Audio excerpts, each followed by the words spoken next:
It is September the 3rd, 2025. Welcome to the Queen Anne's County Board of Ed. Can we all stand for the Pledge of Allegiance?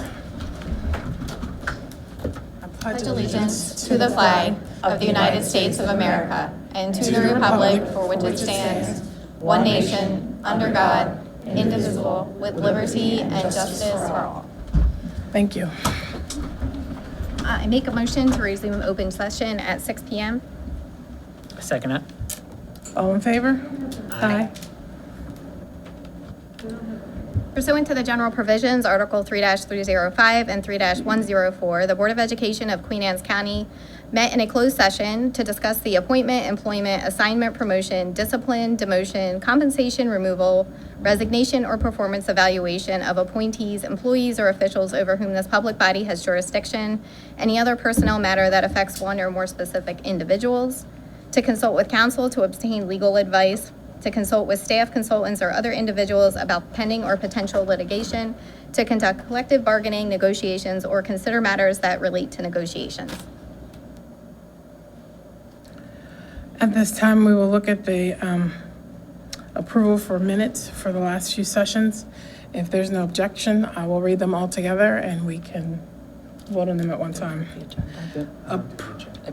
Sorry. Yes. Approval of the current agenda. I make a motion to approve the agenda as presented. I second that. All in favor? Aye.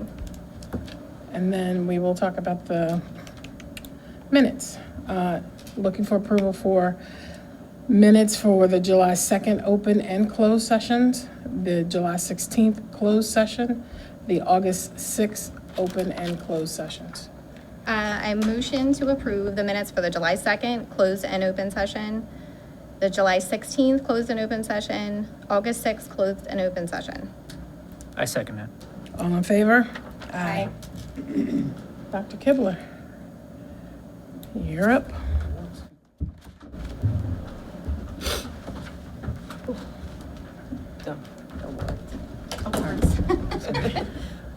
That's fun. We haven't done these in a while. Carrie's like, what are we doing? I'm a rookie at this. You got it. That's all right. We'll learn you.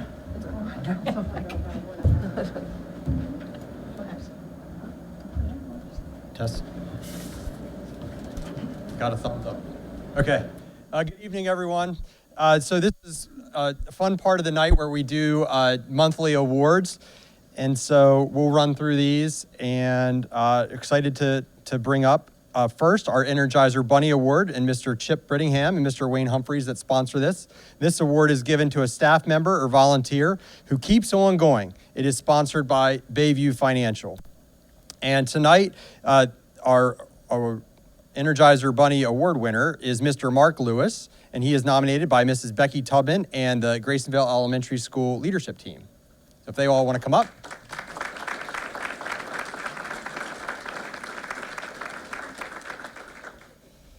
And so Mrs. Tubman and the team say, since his very first day at GES, our new custodian has gone above and beyond in every way. He leads by example with a strong work ethic, clear and honest communication, and an unwavering commitment to doing what is best for our GES family. Whether it's keeping our building spotless, stepping in to help staff and students without hesitation, or ensuring our learning spaces are welcoming and safe, he approaches every task with pride and care. His positive energy is contagious, uplifting those around him and inspiring others through both his attitude and his actions. He models integrity, teamwork, and dedication in everything he does, and has quickly become an exemplary role model whose presence makes GES a brighter, better place each and every day.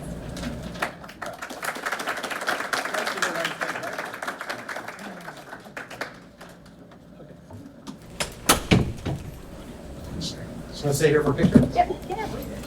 Everybody. How are you? Where do you want? I've never been in the front. So I'm all in the back. All right, just make sure that you can see me. Ready? 1, 2, 3. 3 slide to your left just a little bit. There you go. 1, 2, 3.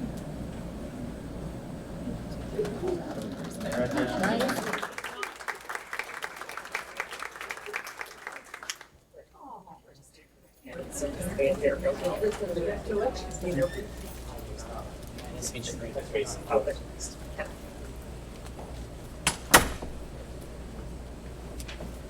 Our mic is not working, so I will talk louder into this one. All right, so the next one is the Spirit Award. Again, this one's nominated by Principal Mrs. Becky Tubman and the GES leadership team, so come on back up. And our Spirit Award winner is Mrs. Heidi Wilkes.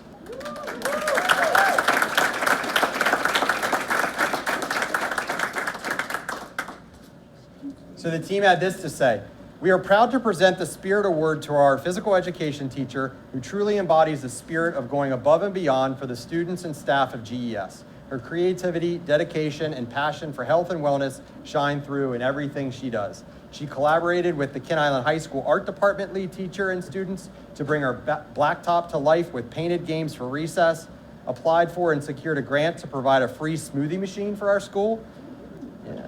And I paused because I knew we would get some oohs on that. "And organizes festive school-wide 1-mile runs such as the Turkey Trot and Jingle Bell Run." Not as many woos for the run. She also secured funding from a local organization to create a running trail at GES, ensuring lasting opportunities for fitness and fun. Always seeking new ways to support the well-being of our school community, she exemplifies what it means to go above and beyond, making GES a healthier and happier place for all.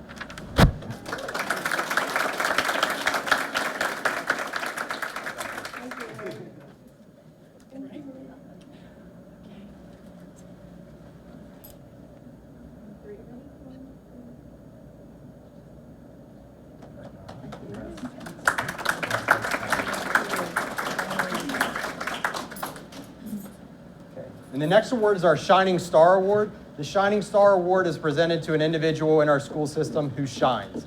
This award is nominated by Mrs. Sarah White, principal at Kennard Elementary School. She wants to come up. And our Shining Star goes to Miss Terry Blahos. Dr. Osborne, here too. Come on.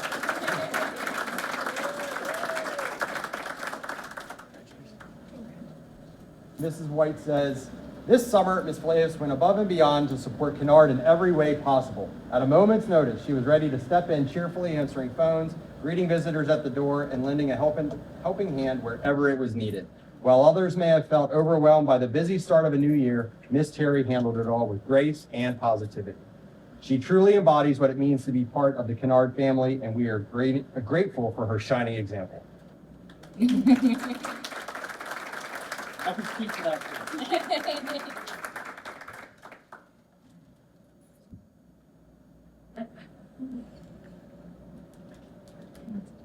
All right, are you ready? 1, 2, 3. Thank you. Congrats.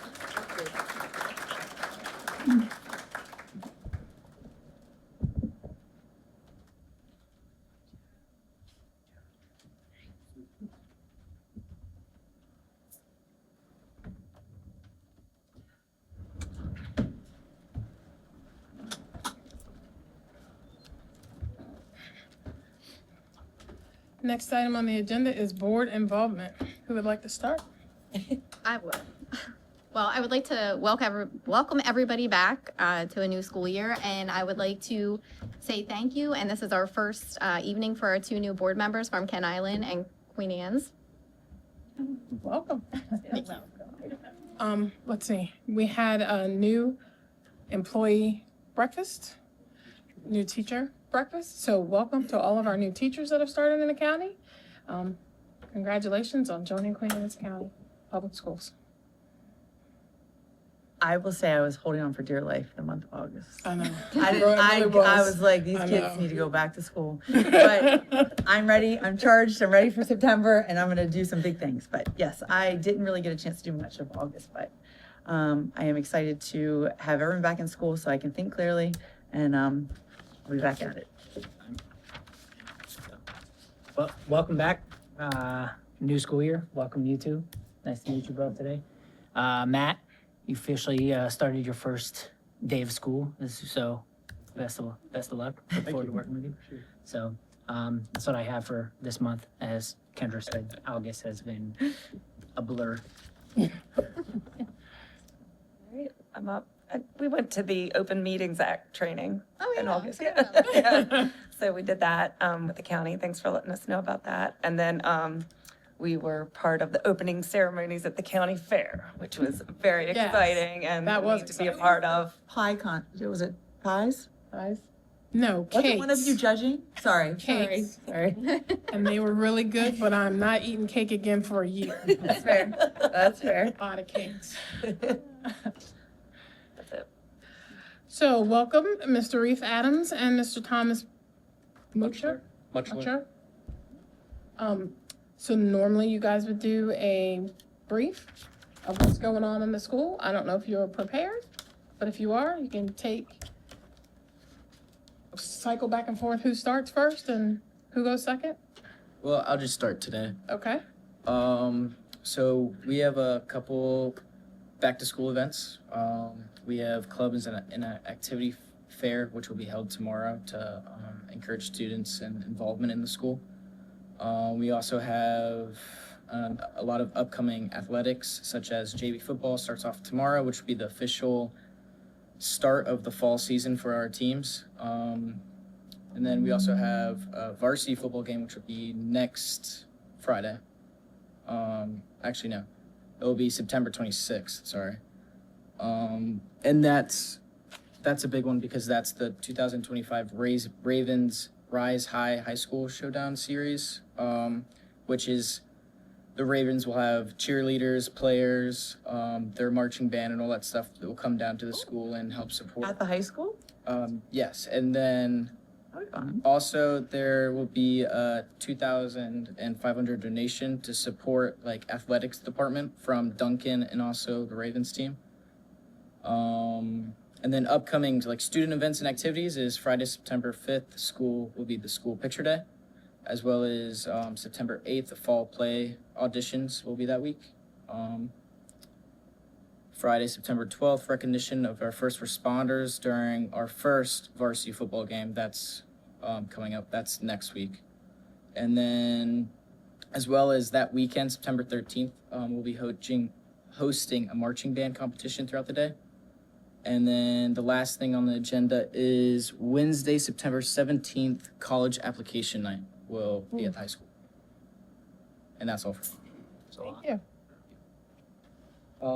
Upcoming extracurricular events.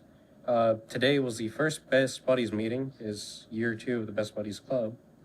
On the 5th, we'll have a Walk of Champions parade for the Queen Anne's County High School Play Target team. On the 11th, we will have Senior Career Day, as well as a home football game and a Heroes Night. It's a law enforcement, military recognition. And then senior and underclassmen events. On the 15th and 16th, we will have underclassmen picture day. On the 17th, we will have MVA learners permit testing in the cafeteria. On the 25th and 26th, we will have senior portrait dates. On the 30th, we will have Jocelyn's senior class meeting to discuss cap and gown orders. That is all. I'm ready to talk about graduation. Just got started. You're up. All right. Well, Mr. Jarrett, thanks for those comments. I would say that a lot of thoughts go through a new superintendent's mind over the summer, but hearing my wife exclaim at 6:30 in the morning that she saw the first bus of the school year was the best news I heard, that they were rolling and kids were on their way to school. So I'm excited about the start to the year. It's been a busy summer. We welcomed 28 new teachers to the district, which was really nice. A few you were there. It's great. Dr. Schreckengoss and I went around to all 14 schools over 2 days to welcome teachers back into our buildings. A lot of buzz and excitement. It was great. And then we also, the whole executive team, were out and about the county the first 3 days of school, welcoming our students back into the buildings. And it was it's great to see the energy and the enthusiasm, and it's fun to be back in a routine, and I'm sure parents are happy about that too. I do want to welcome our new student board members tonight. I'll also let the board know I've spent a lot of time this summer just meeting with different community leaders around the district, like the director of our library, emergency services, our health officer, the sheriff, just to kind of keep the line of communication open between the school system and leaders of other community organizations. A lot of them I knew from my other capacity, but now as superintendent, I just felt like that was important. I shared in my welcome back letter to families and staff that setting 3 priorities for the year, and I look forward to sharing a presentation on that at our October board meeting.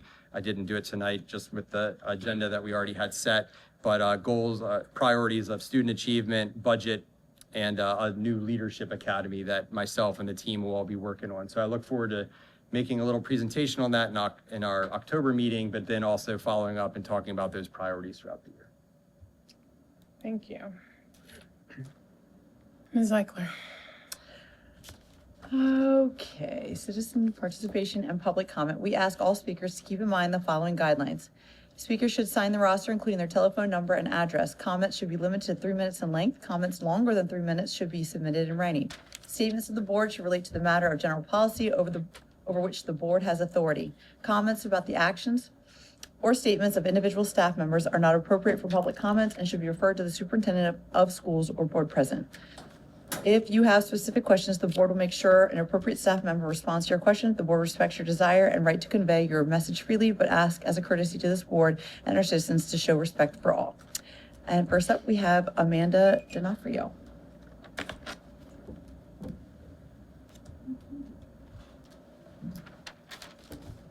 Hello, everyone. How are you?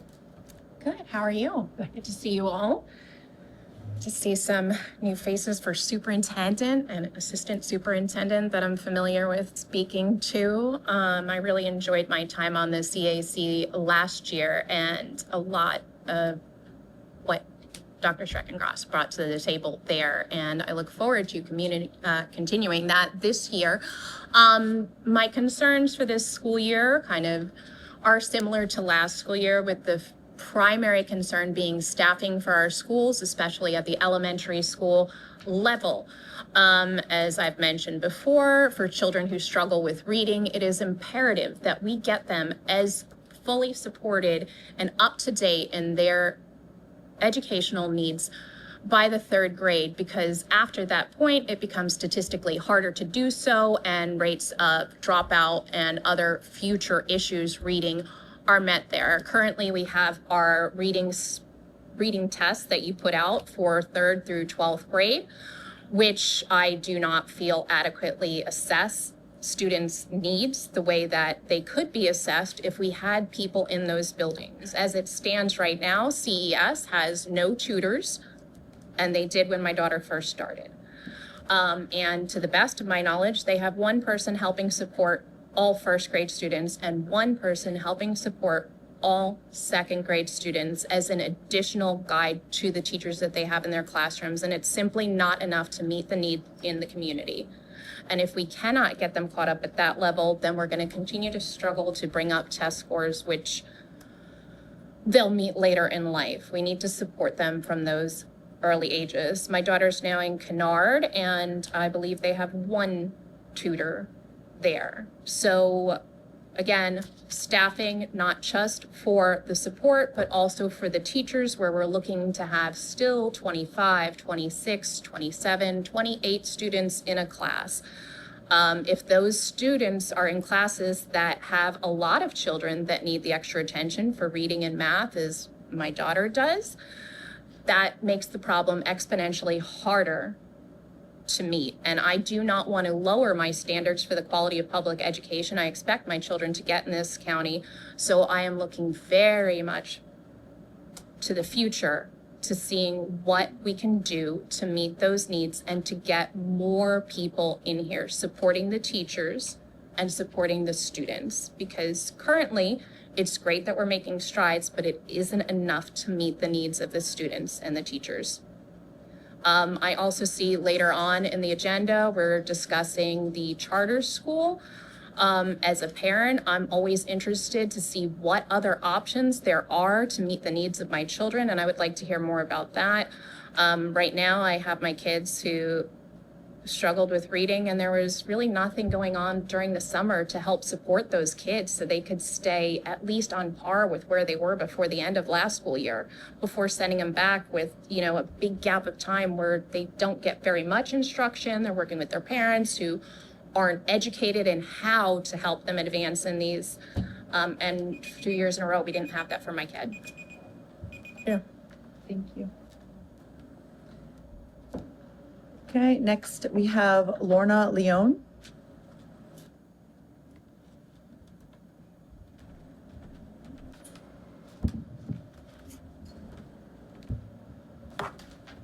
Good evening. My name's Lorna Leone, member of the Queen Anne Classical Charter School Board. My experience in education includes serving as an elementary school principal, as well as an assistant superintendent for instruction and school performance in Anne Arundel County, grades K through 12. My comments tonight will discuss how classical education is different from a traditional public education.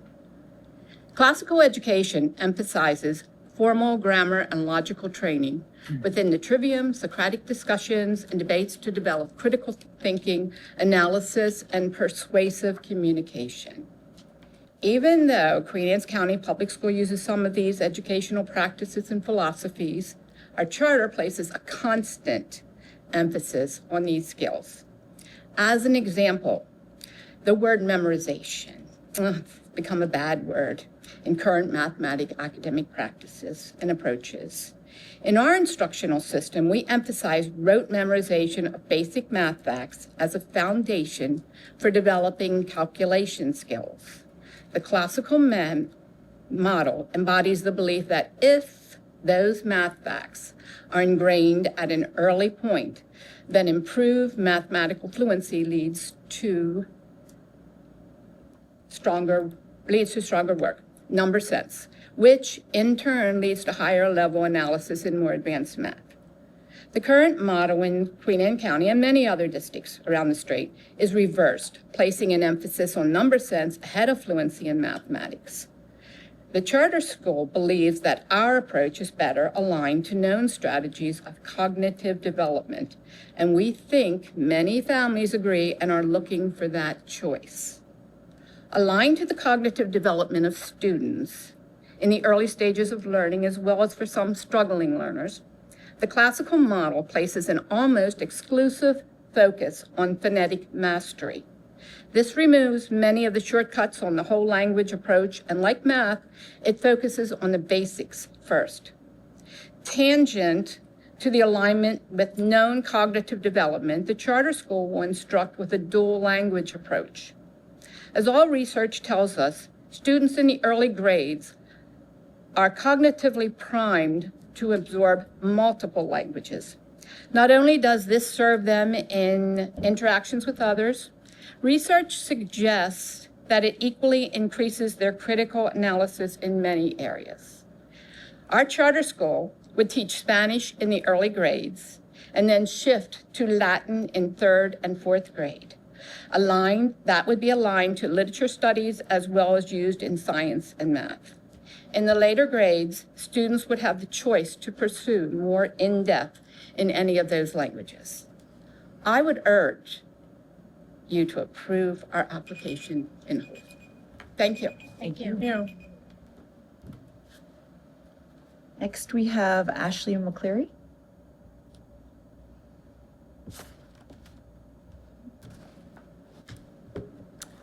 Good evening. My name is Ashley McClay, and I am the president of the board of directors for the Queen Anne's Classical Charter School. I'm also a mother of 3 young school-aged children and a resident of Queen Anne's County who attended Queen Anne's County Public Schools kindergarten through 12th grade. As a product of QACPS schools, I attended and graduated from both college and law school in Maryland.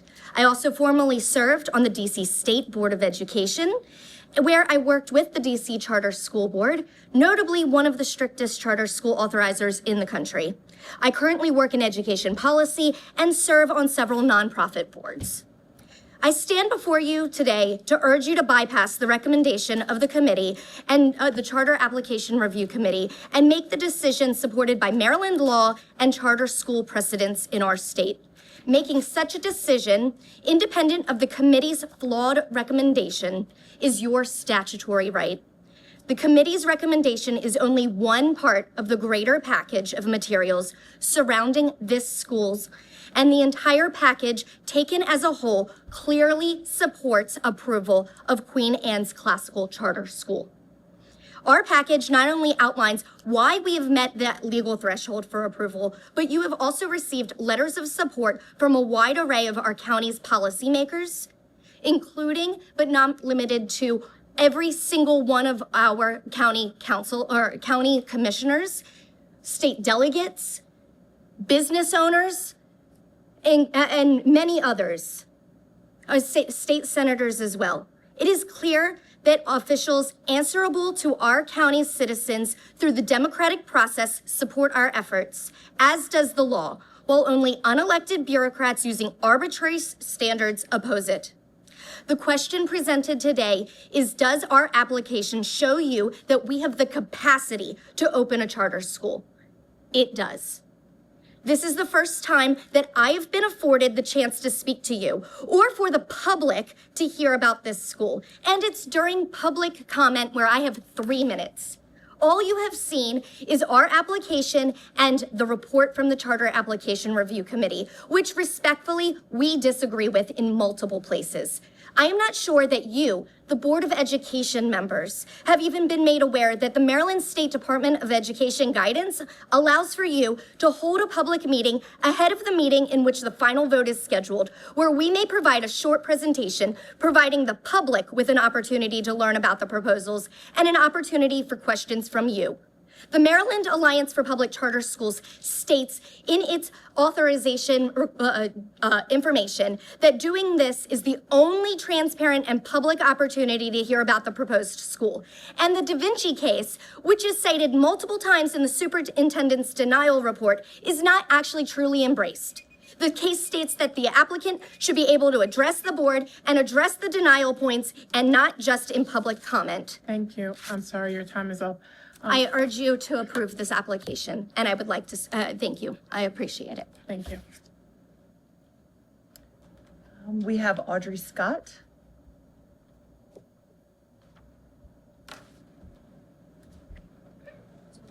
Thank you so much. My name is Audrey Scott, Chairwoman Bent, and members of the Queen Anne County School Board. I am a founder of the Classical Charter School for Queen Anne County. Thank you so much for the opportunity to speak to you this evening on a subject near and dear to my heart. When I became aware of the proficiency rates in the public schools several years ago, I was motivated to do something, anything, to help correct the situation. 37% for language arts and 31% for math means that 63% of our students are not performing at grade level in language arts, and 69% of our students are not performing at grade level in math. You can see from the Bay Times, which was just published last week, the needle hasn't moved much and change is needed. As a former first grade teacher, I started looking for the causes and for solutions. I discovered that students perform at grade level or beyond at charter schools, but almost exclusively at classical charter schools that employ the trivium model of instruction, teaching students how to think, not what to think, and relying on parental involvement.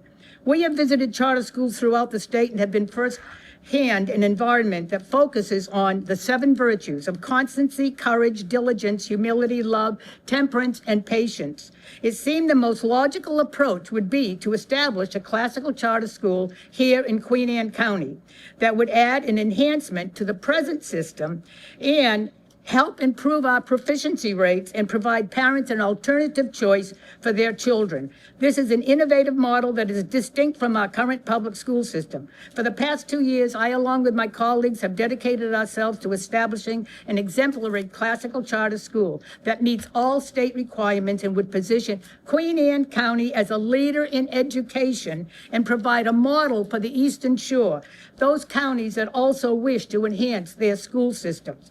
We completed the 191-page application packet with the assistance of a professional charter school consultant. We have been told by professionals in the field that our application was, comparatively speaking, far better and more complete than others that have been approved throughout the state. So you can imagine our surprise that the superintendent has recommended denial. And the report from the committee fails to address any strengths of the application beyond the team's our enthusiasm, prompt follow-up, and active participation. Right there, you should have pause. The application determines our capacity. Capacity is interpreted to mean the ability to operate a school. Our board consists of 2 former teachers, a former vice superintendent of Anne Arundel Schools, a former DC State Board of Education member, the former financial manager of Queen Anne's Public Schools, and for the past several months, the advice and counsel of Sean Kenner, a former Queen Anne County principal of an elementary, a middle, and a high school. In fact, John Groh, your supervisor of accountability, called our governing board broad and robust. The only issue before you is the acceptance of our application. The only issue is capacity. To capacity to operate a school, and that, my friends, goes without saying. I urge you to approve our application. Thank you Ms. very, Scott. very much. Thank you. Thank you. Next up, I apologize, I can't read the last name, but Kate Boland?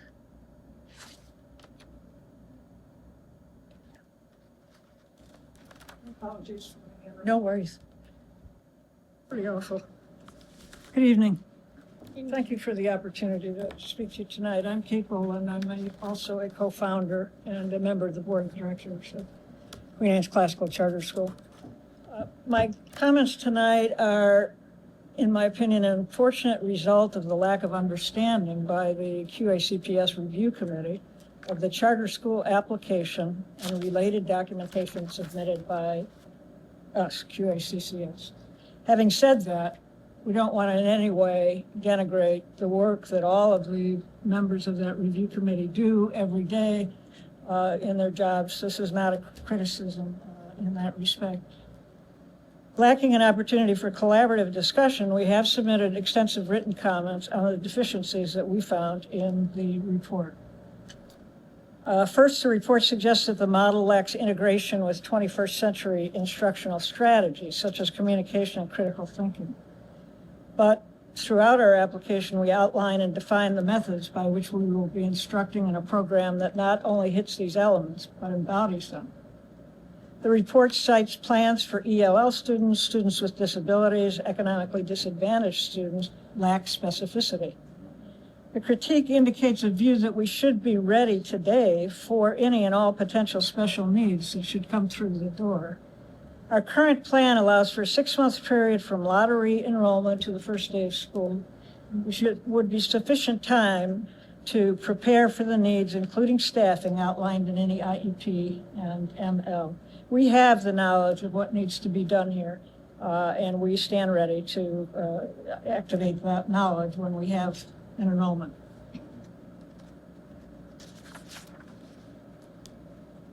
Finally, we have proposed to implement, to align with QACPS on the Excel's accreditation for pre-K. We're totally in agreement with that, but we've found out that it's a 2-year process and requires the school to be up and running to complete it. So we would be willing, and we stated this in the supplemental documentation that we gave to the board, to delay the start of our pre-K. So instead of starting with pre-K K1, we'd start with K1 and 2 and revisit the pre-K issue later.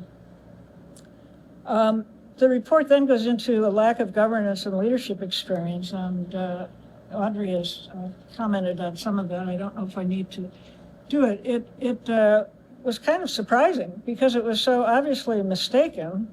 We had provided resumes and bios of the members of the board, so it was very clear what their qualifications were, as Audrey mentioned. Lorna Leone,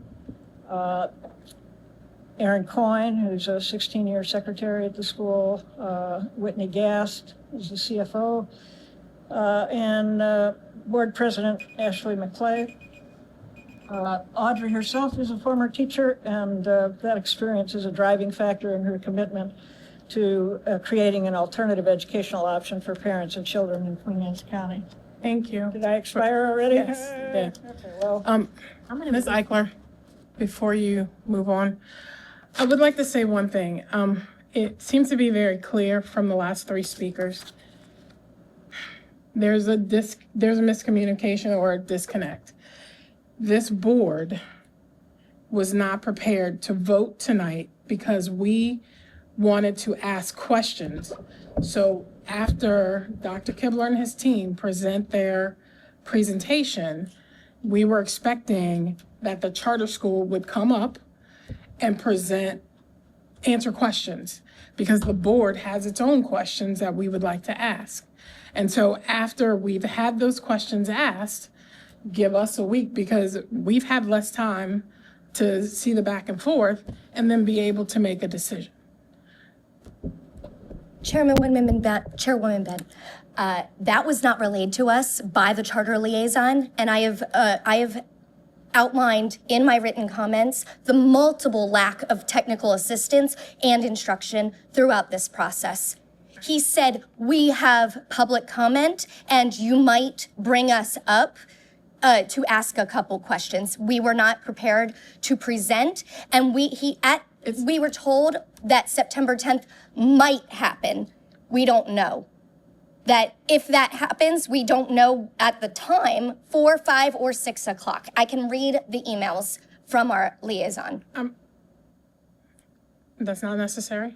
I'd like to continue with public comment, but if members of the charter school would stay for that session, we would like to be able to ask you a few questions. I do appreciate that, and we will be happy to stay and answer any and all questions. I do want to let you know that our legal counsel is not here this evening, and had we been informed that we would be presenting, I would have more materials and have an actual presentation for you. Thank you. Thank you.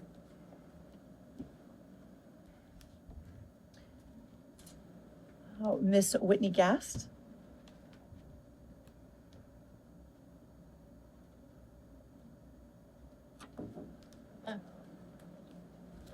Hello, President Bent, Vice President Capes, members of the board. My name is Whitney Gast. I'm a resident of Chester, Maryland, a graduate of Queen Anne's County Public Schools, and the treasurer of the board of directors for Queen Anne's Classical Charter School. I'm here tonight to urge you to support the approval of the Queen Anne's Classical Charter School's application. We'll discuss the financial considerations regarding the charter school. I will address the review committee's comments and discuss the potential cost savings the charter school presents for Queen Anne's County Public Schools. Queen Anne's Classical Charter School provided a 5-year operating budget that included conservative estimates for per pupil funding compared to QAPS's historical revenue.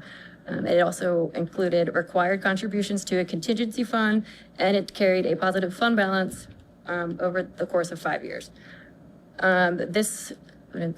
These factors mentioned by the review committee, declines in enrollment, grant delays, building expense overages, should be covered by all of those. Additionally, for anyone that is unaware, charter schools have the ability to fundraise from private donors to use for all aspects of school operations. Our charter school has already received private donations and local grants without having an approved charter. Once Queen Anne's County Classical Charter School does have an approved charter, we will kick off a fundraising campaign to raise any funds necessary to cover the costs that are not covered by the pure pupil funding or grant amounts. The operating budget for QACPS is sustainable based on several factors. However, granting the charter will allow us to formally fundraise and increase the funds on hand to address some of these concerns. Additionally, our charter school could create the opportunity to educate students for less money, creating a savings opportunities for Queen Anne's County Public Schools.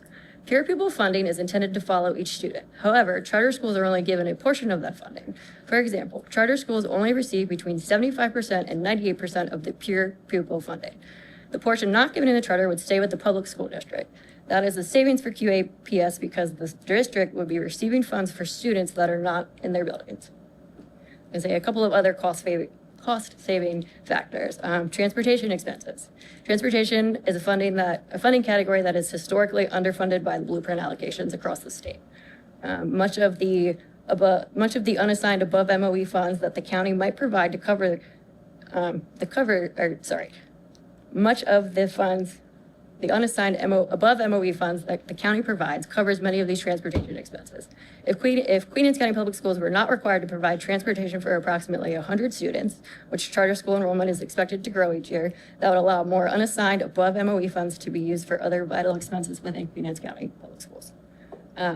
Additionally, the buyback services. Charter schools are able to purchase buyback services from the school district. Some examples include items like payroll services, sharing the financial management system, using the Power School license, certain special education services, et cetera, et cetera. If Queen Anne's County Public Schools were to provide the buyback services to the charter school, they would retain a portion of the pure pupil funding without the expense of educating the student directly. The Maryland State Board has stated that these negotiated services can be up to 25% of the pure pupil blueprint funding allocations. Oh, I'm gonna say for all of the reasons above, I ask the members of the board to review the materials in detail and reconsider the recommendation and approve our charter. Thank you. Thank you. Miss Erin Coyne?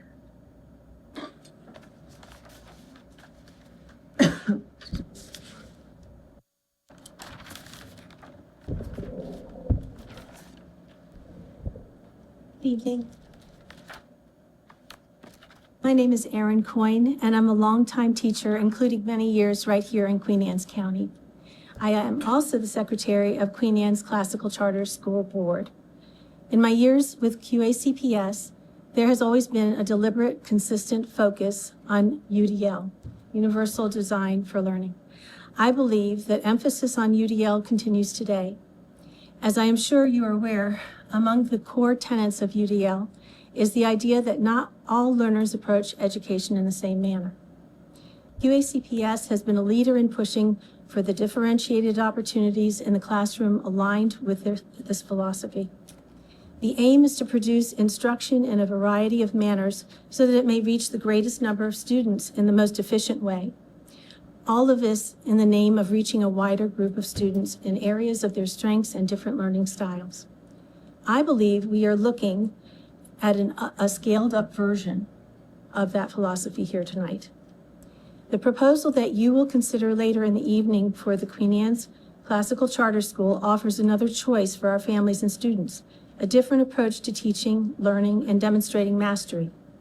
While this may not be the best fit for every student in Queen Anne's County, we believe that it will be an outstanding option for the majority of students and families.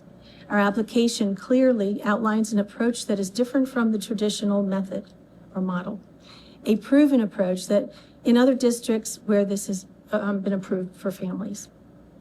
I've witnessed firsthand how successful a classical education can be. Prior to teaching here in the county, I fell in love with teaching while working in a classical school and decided to go back to college to pursue a teaching degree. I loved the way students were taught and the virtues were infused throughout each day. In fact, I loved it so much that I found a way for my son to attend. He had an amazing education and is a highly successful young man now. It seems to me that the approval of this application is in line with the core philosophies of UDL embraced by MSDE and QACPS. We want to give students and families the option to select an instructional model that is best suited for them, not to accept a one-size-fits-all approach. The addition of our charter school adds another tool in the toolbox for Queen Anne's County. It does not weaken our school system. It strengthens it with additional time-tested options. I urge you to approve this charter so that our board can get to work on the important tasks in front of us and open the opportunity for students and families in Queen Anne's County. Thank you for your time, and I thank you for the committee's time and efforts in this too. Thank you. Thank you.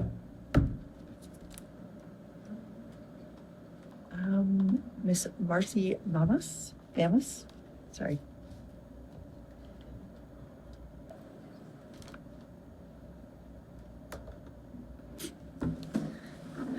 Good evening, President Bent and Dr. Kibler and the rest of the board. I wanted to come as my name is Marcy Mamas. I live in Chestertown. I work at Kent Island High School, and I am your 2025-26 Teacher of the Year. So I wanted to come and tell you the things that I've been doing to represent our county. So in end of August, I did attend the Tides of Grace Community Family Fun Fair. That was an amazing event.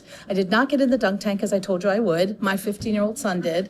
I did man their information booth. So I was able to direct families to so many resources they provided. So free school supplies, backpacks, haircuts, and fun. My 11-year-old ran a tent with little ducks for the really young children. And it was just a really wholesome event in Centerville, and I was so glad that I could attend. I was able to address the new teachers at their meeting and inspire them. I got a lot of positive feedback from that, and I was just thankful for the opportunity to talk to them. And then I did join Dr. Kibler and Ms. Sutherland and Ms. Bent at the county fair and did the parade. I was very excited and I got to see some of my students show their horses. So it was an all around very fun night. At our first CTE department meeting for the entire county, Mr. Tolley had me speak, and I was able to share with them the interactions that I've had with our state superintendent, Dr. Wright, and her thoughts on CTE. She's a very big proponent of CTE. And I have had the opportunity to sit down with her twice and talk with her, so I was able to share some of that, and I hope to be, again, still included on some of her boards that she's reaching out. And then just most recently, I was at the commissioners meeting and I was gratefully, I got to speak, and I also gratefully accepted a t-shirt press for our school store. So we are starting our imprint. My 5 students that are going to be my key students to start it are so excited. So we just got the press. We've got it all installed. We've got our area set up, and we have our t-shirts. So we're going to start with our first sample ones, thank the commissioners for their generous donation to our program, and then look to grow it. My kids are so excited. Coming up in September. So I'm very excited. This Friday, Dr. Kibler and I are going to go to a baseball game, and I'm going to accept a check for, I believe, $500 for our county. So I'm very excited to go to a Shorebirds game. I'm bringing my family. I'm just really excited to represent the county. I was told that this week or next, they're going to announce the 7 finalists for Maryland State Teacher of the Year. So I am I don't know, I'm just excited. But they said this week or next. So we'll see. If I don't make it to finalist, on 9/20, I was invited by the new chapter of Delta Kappa Gamma to come to their meeting. They're going to hear a presentation from a teacher who has just been awarded her life coach certificate. And she's going to have a presentation. And then they wanted to have me present and talk to me, as several of them are Teachers of the Year, and I'm very excited. If I do get selected as a finalist, on September 20th, I will be interviewing at the Maryland State Board of Education. So fingers crossed, see how that goes. And then on the 26th, I have shared with Dr. Kibler is our gala for the MSDE, and I am invited to that. So that is my month ahead, guys. Maybe you'll be hearing from me in 2 weeks. Thank you so much. Thank you. Thank you for letting me share. We have Susan Willis.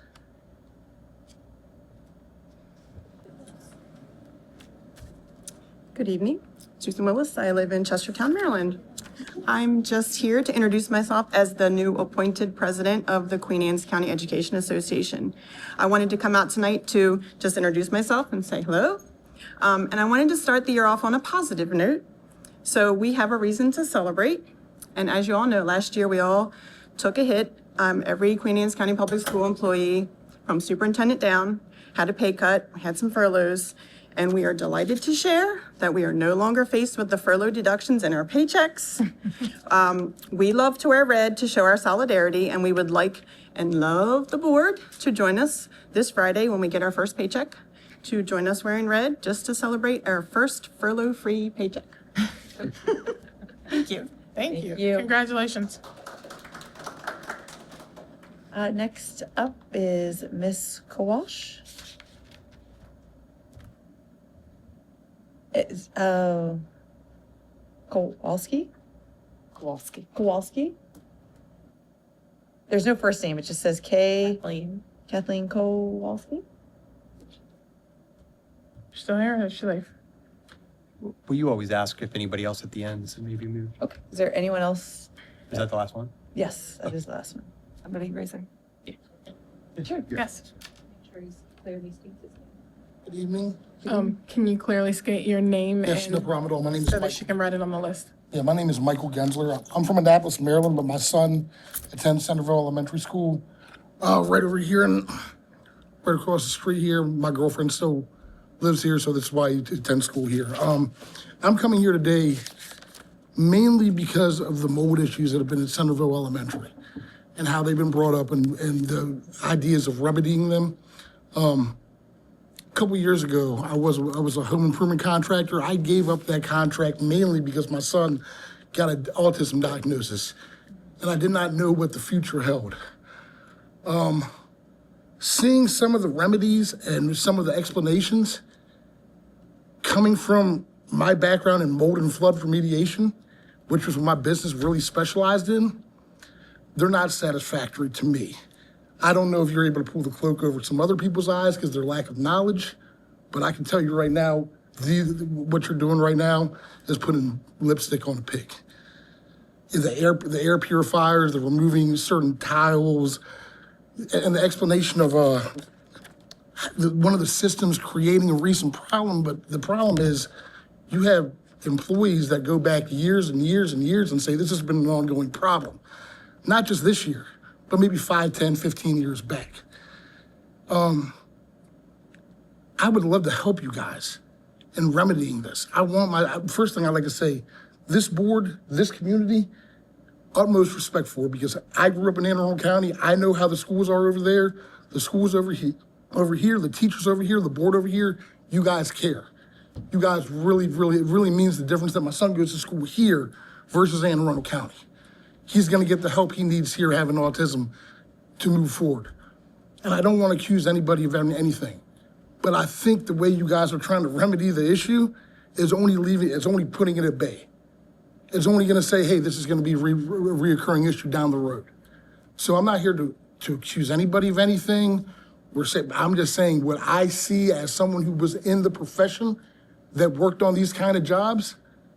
You're not remedying it at all. You're just keeping it at bay. So I want to work with you guys together, you included, on how to fix this, to really fix this. Because if it's an ongoing issue for 15 years, I guarantee you it's all around the attic area. See, what a lot of this is you see what you see here. What you don't see is between the ceiling tiles and the attic and all the organic material that goes on in between there. And we don't see that. So if you get an air quality test for this, that doesn't count what's going on up there. So I want to just make sure that we're all working together for a real resolution in order to ensure that our children are going into a school that's safe for them to attend. Thank you. Thank you. Thank you. That concludes everyone who has signed up for public comment. All right. I was gonna say, just so they know, though, we do have a facilities discussion later on in our agenda tonight too. So Sure. if Yeah. you Can I pass that over? I have until about 8. Okay. can't promise that. Is there anybody else that did not sign up but would like to speak? All right, moving on. Human Resources Report. As the board met in closed session to discuss the Human Resources Report, can I get a motion at this time for approval? I motion that Queen Anne's County approve the Human Resources Report as presented. I second that. All in favor? Aye. Ms. Smith? ProCare Therapy.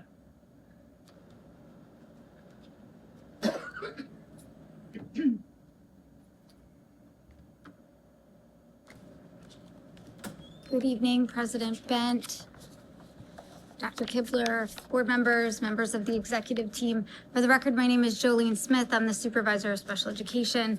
I come before you this evening with a contract approval request for your consideration. This is for a speech language pathology assistant who will provide in-school services to students at one of our schools. She will provide 5 days of service through the 25-26 school year in the amount of $89,000, which will come from the local budget. And that is a budgeted amount. It is something that we did account for. Any questions? And I did just want to note that there's an extra 0 on the first page there, so I apologize. Make a motion for the Queen Anne's County Board of Education to approve the contract with ProCare Therapy for speech services, fiscal impact $89,000, 0 cents. Budget source is FY26, unrestricted operating budget. I second that. All in favor? Aye. Thank you. Thank you. Answer anything's going on. QACA girls softball.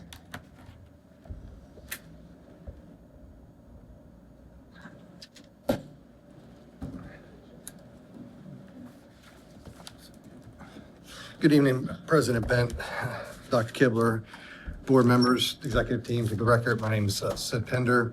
I am here before you tonight to seek approval of a athletic trip for the Queen Anne's County High School softball team. With me, I have Mr. Aaron Stewart, who is the head coach, and Mr. Shepard, who is the principal.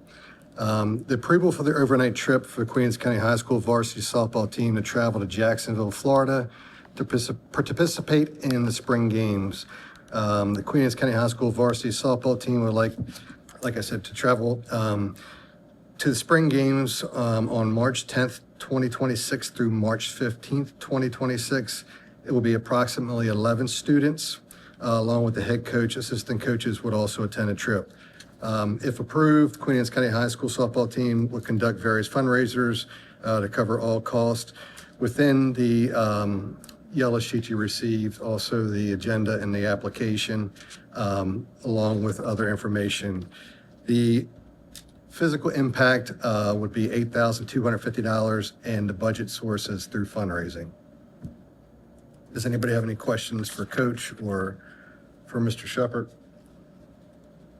I don't even have any questions, but I absolutely love this idea. It takes me back when I played baseball in high school. We traveled from Pennsylvania, Alabama for 2 weeks every single year for baseball. And it was some of the best times I had in high school, and it brought our team together, the camaraderie, everything about it. I absolutely love this idea.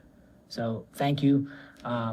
One thing I might suggest though, is we just rented vans. You're already renting the vans, and parent volunteers drove down. That saved a bunch of costs than taking flights. We have I know two- flights are faster, but So we have two parents that are terrified to fly. Oh. So they're driving down and they're taking all of the softball gear with them.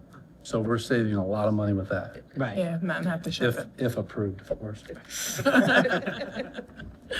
can work that in here. Nice, Coach.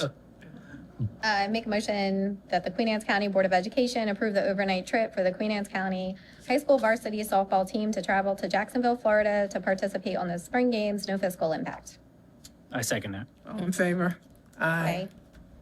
Real quick, we also found a local school and stayed in the gymnasium instead of getting a hotel too. Took air mattresses out. No, I'm just saying, like, those are ways to save money that you don't have to have so much I fundraising. reached out to a school down in the Jacksonville area. They're going to sponsor us. They're going to provide a lot of the stuff for us. They're going to provide their field to practice on, field to play their games on. I asked them if we needed to pay for umpires. They do not want us to pay for any umpires. And then they're going to do like a little team picnic on Saturday night before we depart Sunday morning. Very nice. The only request that I have is that you keep us updated on the status. Absolutely. Because we like to know when our kids are doing well. 4-0. There you go. There you go. Thank you very much. Thanks, Coach. Thanks. All right, Mr. Pender, keep going. All right.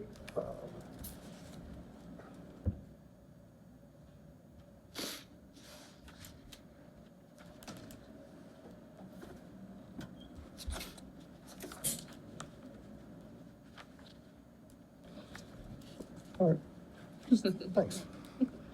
I'm seeking approval tonight for the overnight trip for the Ken Island varsity swim team. With me, I have Miss Kate Beaton, who's the athletic director, and then also have head coach Corey Colburn. We are seeking approval.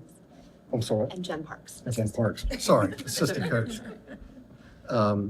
We're seeking approval for an overnight trip for Ken Island, like I said, to Plantation, Florida, to train at the Plantation Aquatic Center. The Ken Island High School varsity swim team would travel between December 19th, 2025 through December 23rd, 2025. There will be approximately 12 to 15 students, along with the head coach. Assistant coaches would also attend the trip.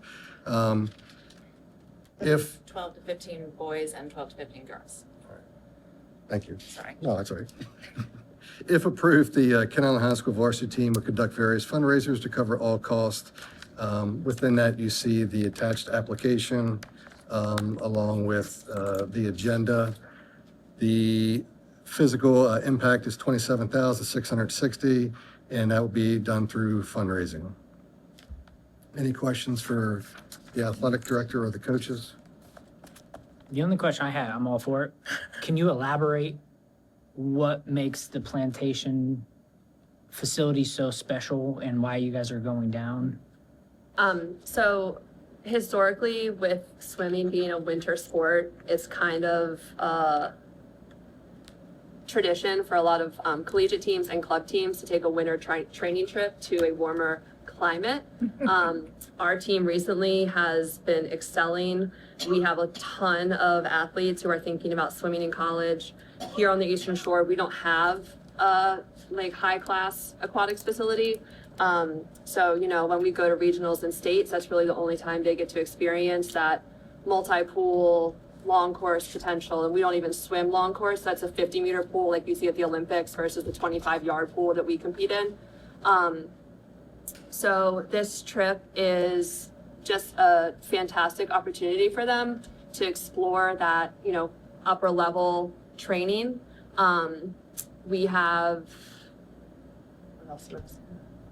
Well, we've won Baysides twice, so we're going to try to win it again for the third time. And this would give us that opportunity kind of, not at the end of our season, but kind of in the middle of our season to do that high level training. Plus a lot of other high schools will be also, you know, going down there as well to give us And honestly, probably some college teams will be there. So we'll be able to scrimmage against them and again, give our swimmers that taste of higher level competition that they don't typically get here on the Eastern Shore. That's awesome. Thank you. I make a motion for the Queen Anne's County Board of Education to approve the overnight trip for the Kent Island High School varsity swim team to travel to Plantation, Florida to train at the Plantation Aquatic Center. No fiscal impact. I'm going to recuse myself from this just because my family is very involved. So, very involved in swimming. So I just want to chaperone. I second that. Okay. All in favor? Aye. Thank you. Thank you. And the same status? Absolutely. If you can send us. for the third time in a row. We'll be there for that, but we just still want to know how they do. Oh, believe me, you'll know.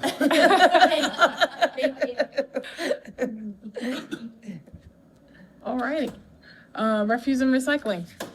Yes, ma'am. I'm here tonight to seek approval of QACPS ITB number 2026-01 for refuse and recycling removal to BFI Waste Services LLC, commonly referred to as Republic Services. Queen Anne's County Public School was looking to put into place the contract for those services. The current contract expires September 30th. A public bid was issued on July 24th, 2025 with the following results. The initial contract period is 2 years with an option to renew for 3 additional renewed 1 year at a time. If you look down at the bottom portion, you will see year one starts out at $100,000 and then it goes up in 3.5% increments. BFI was the only company that put a bid in, but I would also like to say that the last bid we had the last contract we had was about $115,000, so it is about $14,000 under what we're currently paying. Any questions or? What, the company we have now just didn't rebid? It's still the same company. Oh, it's this, oh, but they went for, oh, great. So Can you do any better? Now, one thing I probably contribute to part of that is we had little 2-yard dumpsters that went to the sew machines, but that's still a good price even if you take that out of there. So I just seeking approval of that contract. I motion for the Queen Anne's County Board of Education to approve the contract with BFI Waste Services LLC for refuse and recycling services beginning October 1st, 2025. Fiscal impact $100,000, 93 cents FY 2026, budget source FY 26, unrestricted operating budget. I second that. All in favor? Aye. Thank you very much, sir. Thank you. At this time, we have on the schedule a break. Does anybody need one? Can we continue to move on? Yes. All right. Citizens Advisory Council.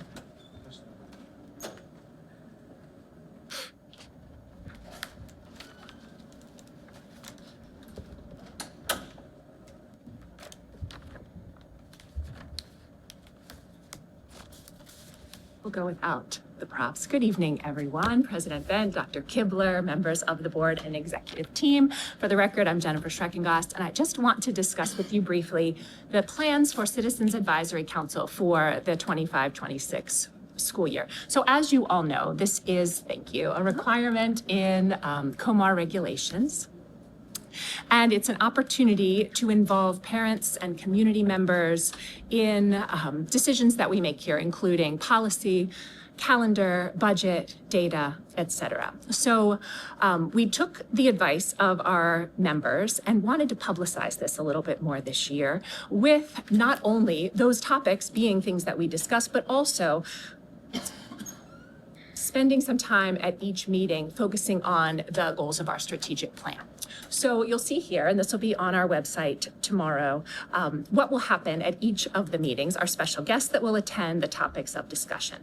Also going to ask principals to please put this out in their newsletters. So parents, community members, if you're interested in being involved in this important work and helping us make these decisions, please reach out to your school's principal. I appreciate that. Thank you so much. Thank you. Thank you. Blueprint presentation. Good evening, everybody.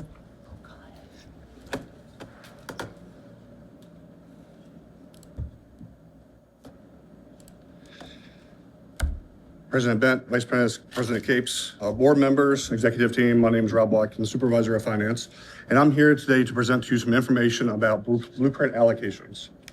So the purpose is to review the funding formula for Queen Anne's County Public Schools for the fiscal 26 budget, and to talk through some of the mandates given to us by the Blueprint for Maryland's Future Pillar 5. So the Accountability and Implementation Board, lovingly called AIB, is an oversight committee that basically monitors the implementation of Blueprint. And we've heard about Blueprint before. Today we are focusing on Pillar 5, which is governance and accountability. And what that is that Pillar 5 focuses on building a robust governance and accountability infrastructure to ensure the entire Blueprint initiative is implemented effectively and equitably across the state. And the AIB creates the plans, monitors, and oversees the implementation of the Blueprint's vision in coordination with the Maryland State Board of Education and our local boards. The AIB guides and evaluates how the Blueprint policies are carried out at both state and local levels. Essentially, Pillar 5 connects the programs to the funding. So today we're going to go through some of the reporting features that are happening in our state in compliance with Blueprint, and we're going to go through how the values are ascertained in our funding formula. So by December 2025, we must have hit 50% progress to 75% compliance for the Blueprint. By the end of this year, we have to be 75% compliant with the Blueprint initiatives. By the end of fiscal year 27, we should be 100% compliant. Reporting is currently collected by school, by each of the statutes, and we'll talk a little bit more about that as we go through. It's based on the school base plus the per pupil allocations, and we have been submitting reports on the 15th of each month for a while now. So basically, we're talking about page 5 of the budget book tonight. The basic breakdown of the funds in our unrestricted fund page is about 34% of the funds comes from the state, and about 66% of the total funds come from local funds. Generally, when we look at the funding formula, we're looking a year into the past. So fiscal year 26 funding formula is based on student counts collected last fall in fiscal year 25. A few notes of our unrestricted funds. There's a couple of examples that have restrictions on them. So for instance, there's a career counseling statute embedded inside foundation that requires us to spend money in a certain way. In our case, we spend it on career coaches and materials to support career coaching at the high school and the middle school level. And as principal of Sudlersville Middle School, I can tell you it was a great program and we use that money very wisely. There's also another initiative called Community Schools, Concentration of Poverty. And in this year, Sudlersville Elementary School and Sudlersville Middle School are receiving funds to support their community school initiatives. Revenue streams come in state and local shares. They've been separated in our system. You'll see them on budget book on page 5. And a note here is that federal funds are not part of our Blueprint funding formula. Blueprint compliance and that reporting, of course, is issued to the state board the 15th of each month. Things that are not included in our unrestricted funds page are not included in our blueprint formula is transportation, the blueprint coordinator funds, the local autonomy that the county gives us, and other state funds such as non-public placements and all the other local funding stuff that we collect, facility use fees, other funding fees. A question? Yes. Can you explain what a non-public placement is? That is correct. That is a student who that has been ascertained by the IEP team that needs to be placed in another setting. Okay. So to look at the page, I want to share an example. So when you look at the total foundational funding statute, you have to combine the state share plus the local share. So the total foundation funding formula for those two is $66 million. And that is true for each of the statutes to follow. When you look at the blueprint funding formulas, as part of the blueprint, the state provides what the state share is going to be, but it also dictates what the local share of each of the statutes is going to be. It's based on the total number of students, and it's based based on the number of students that qualifies for each of the different categories. So when you think of, say, compensatory education, there is a qualification process for students that has to qualify for that funding formula. We'll talk about what that funding formula is shortly. Some of the values are adjusted for wealth. So when you go into our state aid file, you'll see that there are reductions for compensatory education, English learners, and special education. We also do not qualify for all the formulas. We do not qualify for the guaranteed tax-based program, and we do not qualify for the transition grant. So as we start to build that page, remember the big page 5 in the budget book, this is how it's calculated. So basically, last year, our total count was 7,155 students. So when you look at our foundation base, we get $9,226 for each of those students. Past that, there's an eligibility requirement for each of the students and then a per pupil allocation based on the number of students. So career and college readiness, we had 524 eligible students. We received an additional $582 per student. Compensatory education, we had 2,598 eligible students at 7,842 per student. Multilingual learners, 434 eligible students, and we received $9,041 per student. Special education, it was 886 students, and we received $9,503 per student. Pre-kindergarten, there's 2 tiers in pre-kindergarten. There's 205 tier 1 eligible students and then 19 eligible tier 2 students. And you can see the rates associated with their enrollment here. The concentration of poverty, the community schools program, we get $280,212 for each school for the purpose of helping with personnel, and an additional $107,187 for a per pupil expense for additional resources at Sellersville Elementary School. The transitional the Struggling Learners Index, TSI, targets K-3 reading initiatives, and we had 960 eligible students at $356 per student. I left transportation up here because while it's not reported necessarily in the blueprint, it is a state fund. So we get about $4.5 million of state funds to support our program that costs about $10 million. So going back to that example in foundation, state share plus local share equals the total share. And when you break it down, you can see how it's allocated out to the schools. So the foundation represents $9,226 times each of the number of students at the school for a total of $7,155, which is the $66 million. Remember, part of that foundation also is the career counseling funds, $63.68 times the 7,155 students.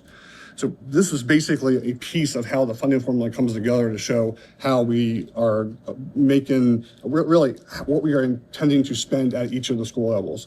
In October, we will come back and talk about what does this look like for each of the statutes as we talk about how we're being in compliance, meeting compliance with the blueprint.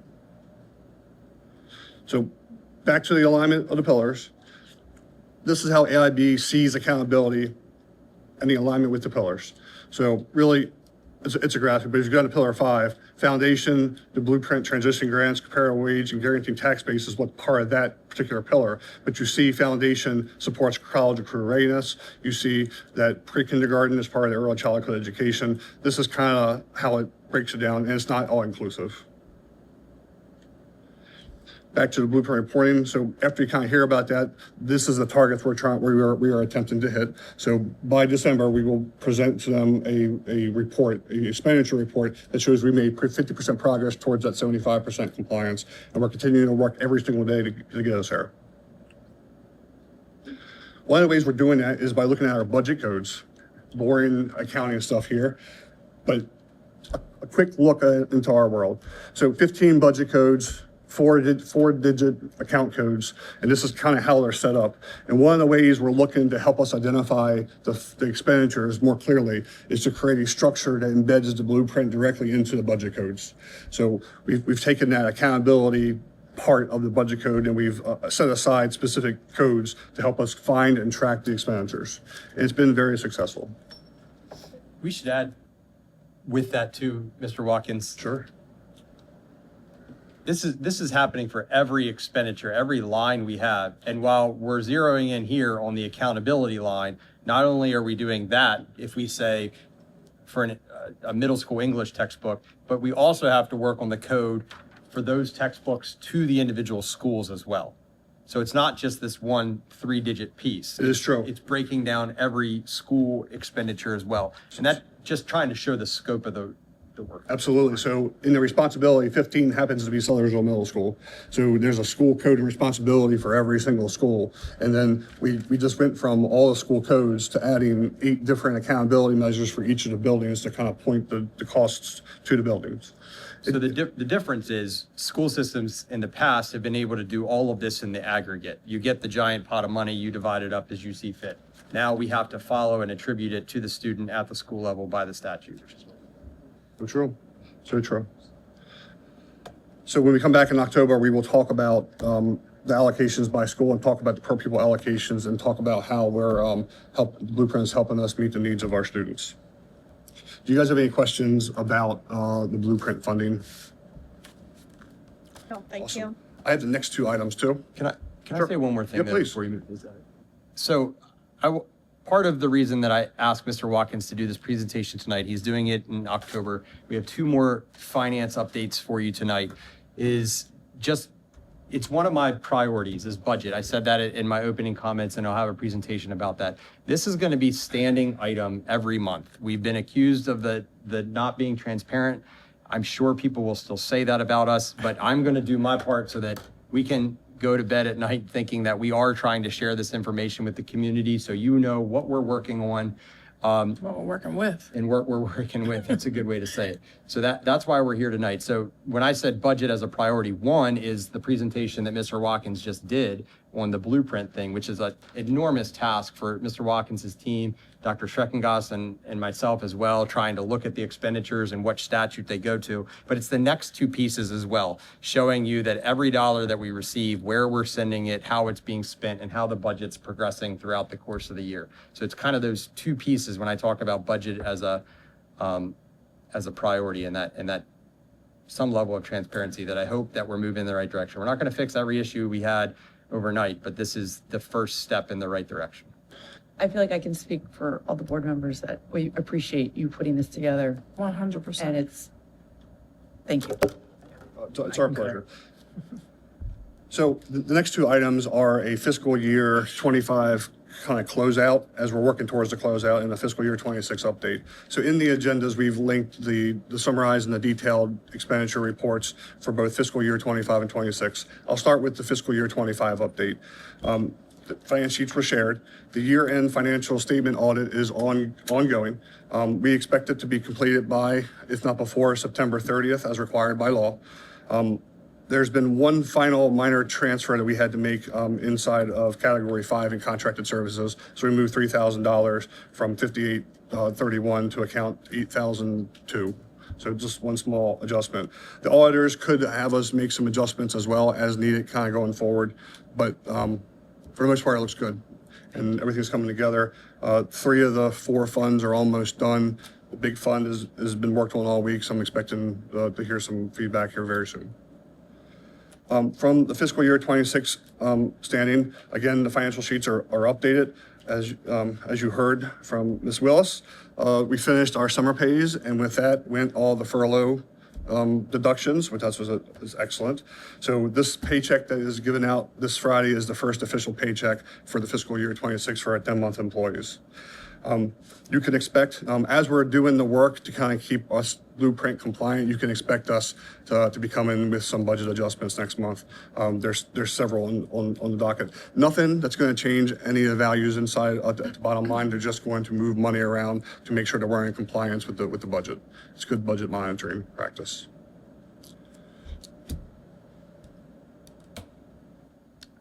That was a lot. Very much. Appreciate you guys. Thank you. Have a good day. Thank you. You too. Thank you. All right, Mr. Pender, facilities? You all asked to make this an agenda item, so we can bring Yes. this tender up, but We did.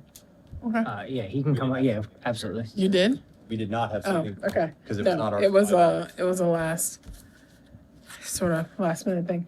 Right. And I see the gentleman already left, but it just, I already had a conversation with I him. know, I gotta it just has to do with, meet with him on Monday. okay. I just brought up the agenda item because we all know what's going on at Centerville. But from talking to several folks in the county, it's not just an issue at Centerville. The facilities, we all know our facilities are older. We need new facilities. We need remediation in a lot of facilities. But have we gone through and we have a detailed list of every facility of what is actually needed and what is going on? All the way to even like what he mentioned, to the utmost detail, so that we can look at it, or as a, maybe not, but like everybody can look at it, and we can put together a plan, because we are in budget restraints, so completely understand that. But we can put together a plan and look at other ways. If the county or the state know how bad our facilities are, look for different funding levels or different ways to get the funding to remedy some of these situations, because it's not just Centerville. It's across the board. We have a lot of schools that are having a lot of issues right now. So- And I just haven't seen any reports or anything that actually shows what those issues are and how we're going about to fix it. Sure. Good question. About 5 years ago, we had a third party come in and do an audit of every building, from the floor to the roof to the HVAC systems. And we have that all in a document that I can share with you, or anybody that wants to see it, that lists all of the ages of the equipment, the conditions the equipment is in. And we use that quite a bit when we're determining our CIP. As far as Centerville Elementary School is concerned, we did have BKM come in yesterday, who's an engineering firm, to go through the systems and what they're doing with that information. They're coming back to us with, are the systems running correctly in the building? But with that, it's also going to give us the monetary value to put into our CIP so that we can move that project up from 2 years away to maybe next year, within that time frame. But we do have that inventory that we use, the assessment. Wycomico County did it, and I was reviewing theirs, and the information on there that they have generated is incredible. So we piggybacked and did that with our school system about 5 years ago. And how often are those audits usually performed? It's 5 years ago. Where are we at with trying to remedy some of those situations in that audit? So when you look at the audit, it looks at the facility as a whole. And then it takes it and tells you what the life cycle is of it, what the condition of it currently is, and then it gives you, basically where you're supposed to go, kind of a roadmap. Right. The difficult part for us when we do projects like this is getting the 51% from the state. The county commissioners we have are very generous, but when it comes to dealing with the state and the IAC, putting together that information and getting that in front of them is like a multi-year process. But we're trying to speed that up with, did you want to speak a little bit about there? Yeah, about how we're moving that forward with Centerville Elementary School, because our next one also is Kennard Elementary School, that we're doing a roof renovation along with HVAC full renovation. Centerville Elementary School is a two-pipe system, so really what you have in all of our other schools, except for 2 of them, it's a 4-pipe system. So you can heat and cool, you can dehumidify at the same time. Over here with a 2-pipe system, it's hard to dehumidify. And what occurs, for ASHRAE standards, you have to bring in 10 to 20% outside air. So when you're home and your AC is running, it's the same air going over and over and over again. So if it's 100% outside humidity, we have to wring that moisture out of the air when it comes in, and that air in the classroom is recycled 4 times every hour. So the issue we had over there was with controls. We have 2 different systems. One stopped talking to that system, which is where we had issues within the 2 classrooms. But like I said, we are putting that, we'll have, what's that take, about 3 weeks or so? For them to do the report. Yeah. I'm hoping to have something a little sooner. It should be about 2 weeks. I'm hoping a little bit sooner. Okay. So, I just want to make sure that we're being transparent with not only us, but the community as well, because there's a lot of questions from the community, because like I said, it's district wide. But at the same time, we haven't seen plans or a way ahead in those situations from the audit, or if we're going to do another audit, or what's happening. It'd be nice to have a visual on seeing where we're at with those funds, and then that might be able to be presented to others that could, because if we haven't seen it, I'm sure others haven't seen it either. Sure. So I'm just trying to look for a way ahead that we can. and we do share it with the county commissioners also and the county administrators, so they're aware of where we're at with those projects. Like I said, they're very good to us. You know, the hard battle is dealing with the IAC and the state of getting that funding. Yeah, following up on that, one of the key things that's come up in the last few years is just the increase cost in HVAC related work. What we had plugged in for Kennard's HVAC project, going from some older historical data, we were looking at around a $3.6 million project, and we did a scope study. And in order to complete that project and complete it right, because there's no sense in doing something 50% or 75% or even 60% or anything like that. I mean, we've got to go in and do everything 100%. In order to do Kennard's HVAC, we're talking about a $6.4 million project. So when you start asking the county commissioners for $3 million and then the state for $3.2 million for the 50-50 split, the state wants to fund all of the counties at a static amount every year. So they don't want to see these hills and valleys just like the county commissioners don't. So they want to, they typically look at a 5-year project allocation or 5-year average. That's what they want to fund all of the LEAs on across each CIP. We're going to be into some challenging years coming up because we've got a couple of these HVAC systemic projects that are going to be a high priority, but we've also got Centerville Middle School that we want to look for about $20 million from the state for a $40 million new middle school. So it's going to be some challenging times trying to convince the state to fund these kind of projects. So. Perfect. All right. Thank you. I'll share it with you. Appreciate it. Thank you. And speaking of the CIP, we will be presenting the first blush of the CIP here in the next month or so that's coming up. Okay. And those projects rotate on that too, based on need. If something ends up breaking ahead of schedule or something like that, we're moving. I mean, that's what we're talking about with CES right now. You said that was 2 years out, but now reevaluating potentially. Right, and that's 2 years out for funds to be available, and that, so that typically means with funds being 2 years out, construction is 3 years out. Right. So moving that ahead a year and getting that in 27 funding basically cuts it to being 2 years out instead of 3 years out, so. Thank you. Yep, thanks. Thank you. Yep, thanks, sir. All right, the charter school application review. Can I say something? Yes. Before we go? So I'll be frank here. I don't feel comfortable that what has transpired, that the administration being prepared, and obviously you guys weren't prepared and we thought something else was going to transpire. So I guess it would be a board decision, but if, so you're not to being put on the spot tonight and you can answer questions we have if you have the answers or not. But you obviously have nothing prepared because you didn't think you were afforded the opportunity. Would they be able to present on the September 10th meeting? Since we want to be transparent with everybody, and I feel like they, obviously they weren't told or weren't aware, and That's a board decision, but one thing that I would like to do, I understand that we all have questions. So if we could at least ask the questions, and if at that time they want to come back with the answers. Sure, if they We want can to, do yeah. that too, but I think we ought to at least, the superintendent is prepared to present their report. We all have questions. I think we should ask those questions. If they're not ready to answer, we all agreed that we wouldn't vote until that next meeting. No, I just meant And if then they we can do had that. additional things they wanted to present, if you couldn't answer them tonight because you obviously didn't know. So yeah, that works. Vice President Capes and President Bent, I thank you guys for this opportunity.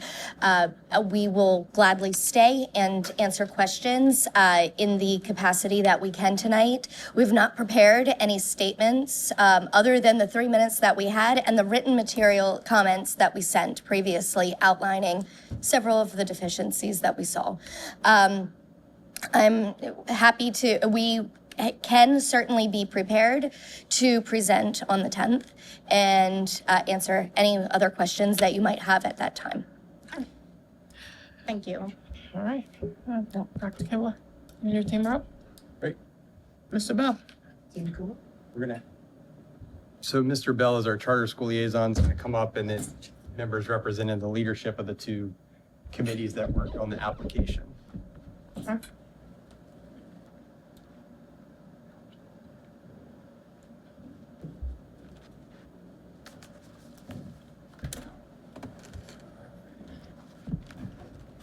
So as we get into this, I want to thank the committee here. I want to thank the applicants for what they put together and answering our emails when we asked for additional documentation, coming to the capacity interview. I want to thank Mr. Bell for his leadership as the liaison, the charter school liaison, being our go-between here. As you can see, we have a team that represents the leadership of this review committee, as well as a team behind that represents the individuals that worked on the application. I thank them all for their time and effort into this, and we'll let them go through the presentation that led to the recommendation that came from the committee. I prefer not to get into the back and forth, of what was said, what we shared and didn't with the team. I'm happy with the decision to come back next week for a vote and to allow additional comments at that time too. So I'd rather stick with that if that's all right. That's fine. Where are we Right. starting? Final report. Presentation. No, final report. Good evening, President Bent, Dr. Kibler, members of the board and executive team. For the record, I'm Michael Bell, Supervisor of Visual and Performing Arts, School Library Media, Title IV Part A, and MSD Fine Arts Grants Manager.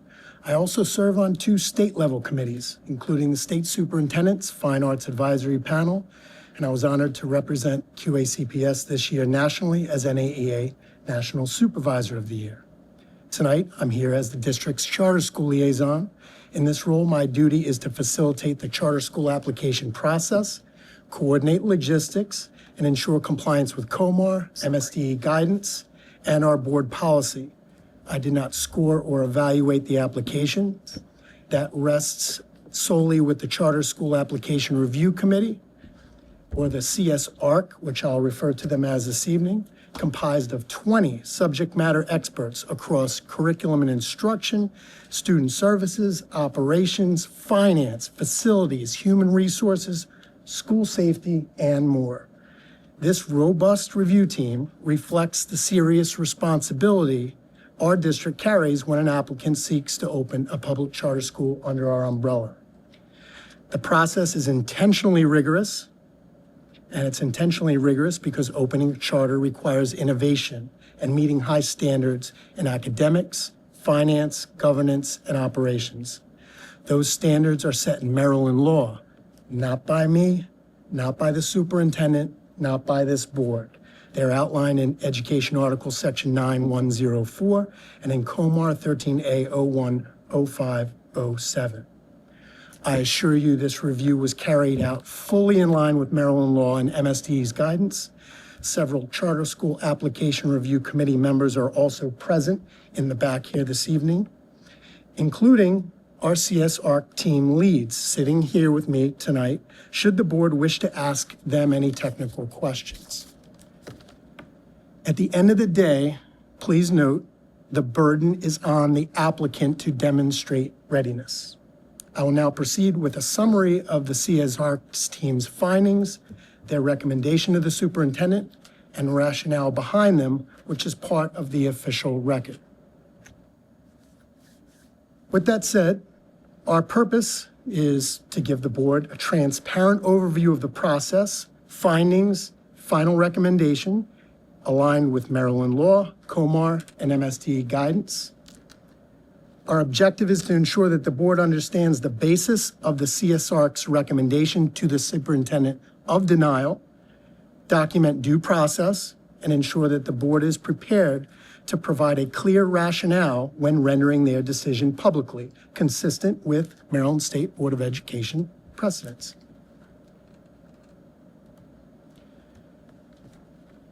So, our application timeline. Here you can see documenting that we are fully in compliance with the 120-day requirement, with September 3rd tonight being day 112 of 120. Any action publicly taken up to September 12th in a public board meeting would satisfy COMAR and state law. As you can see, this process began March 1st. The formal application was submitted May 15th. Capacity interview was conducted July 31st. Supplemental submissions were also allowed, going above and beyond COMAR requirements on August 7th and August 13th. The final report was submitted to the superintendent then on August 20th. Slides 5 through 8, they detail the CSR composition. We've got 20 team members divided into Team A, which is academic and instructional. And then we have Team B, our governance and our operations. Each area of the application reviewed by experts in their field to ensure a thorough and comprehensive cross-functional review. So here's the scoring summary. Team A scored the applicant at 59.6%, Team B 47.83%, with a composite of 56.9%, well below the threshold generally considered acceptable across Maryland jurisdictions. Some key findings. There were 3 overarching ones in operational readiness, pre-K feasibility, and financial sustainability. Now I want to pause on pre-K for a moment, all right? Because this is especially important. The blueprint of Maryland's future requires districts to expand access to high-quality, free, full-day accredited pre-K for eligible students. And accreditation isn't just a label.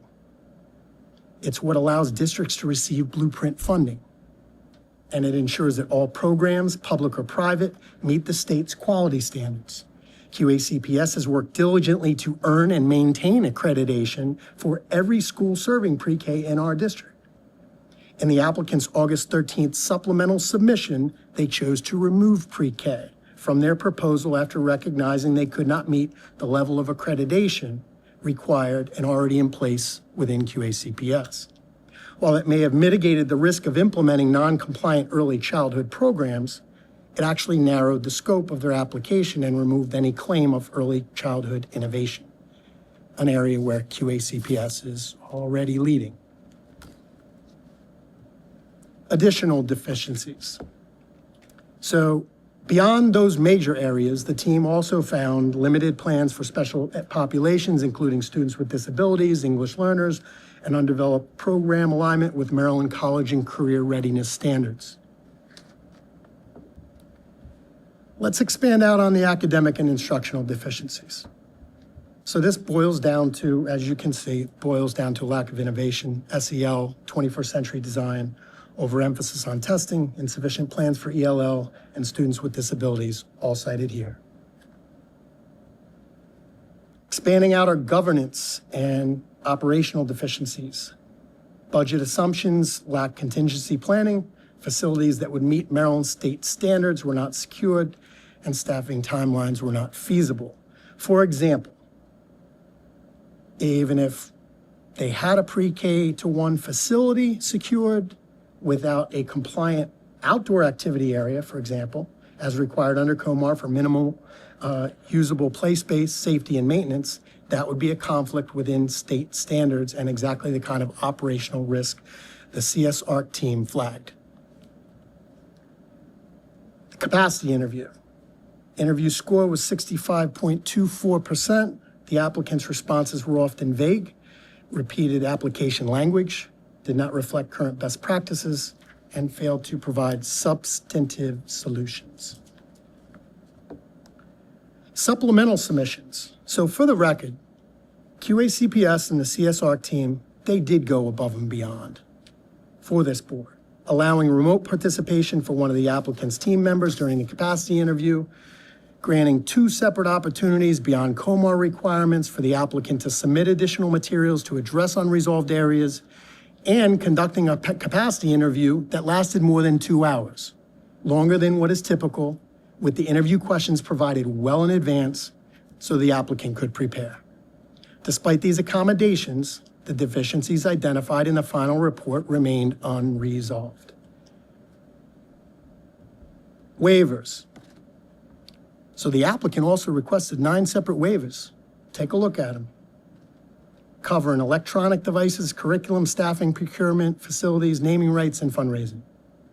For the public's knowledge, a waiver is essentially a request to be exempt from following QACPS board policy in a given area. While charters must still comply with state and federal law, these waivers would allow them to operate outside of district policy, effectively setting their own rules in these areas.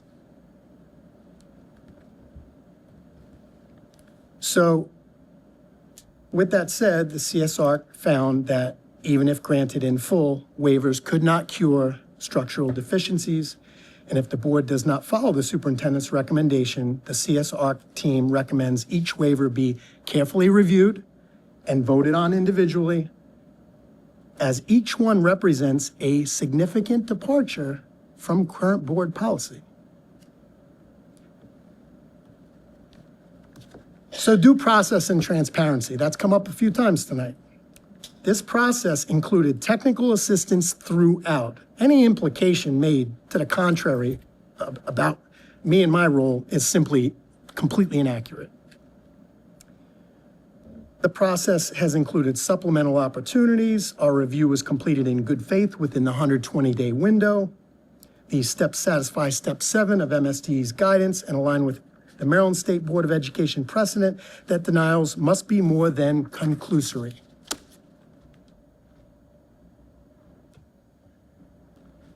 Now, we did say that the team found some positive attributes, and that was noted earlier.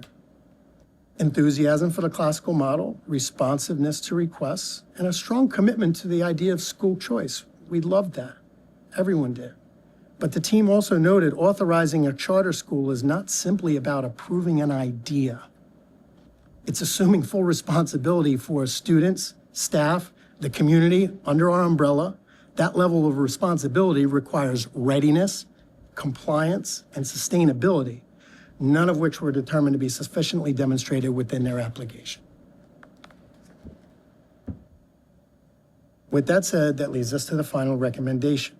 Based on the Charter School Application Review Committee's findings, the application was determined not to meet requirements under Maryland law and COMAR, with deficiencies that were substantive and not remediable by conditions.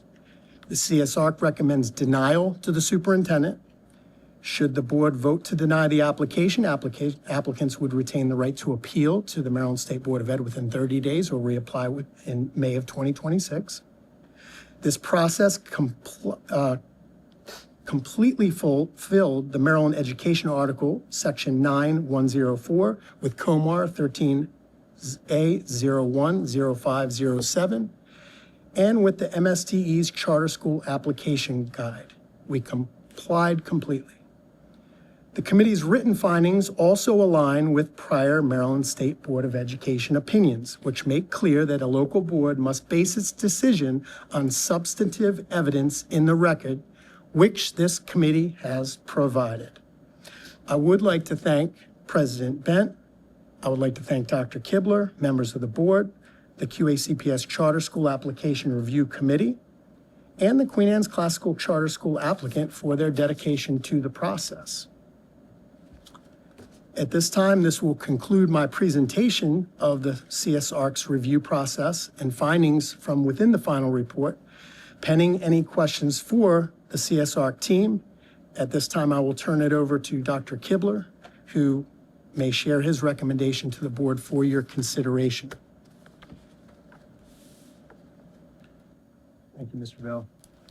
So as you saw, I provided a letter and a recommendation. I don't know the right word to use, but upholding the recommendation for denial of the charter school application for the reasons presented tonight. What I would really like to do is to give the charter school team an opportunity to at least hear our questions, even if they can't answer them. I do want to thank you guys for your time and effort in putting this presentation together and doing the review and the scoring. And like I said, everybody else has had it just a little bit longer than we have.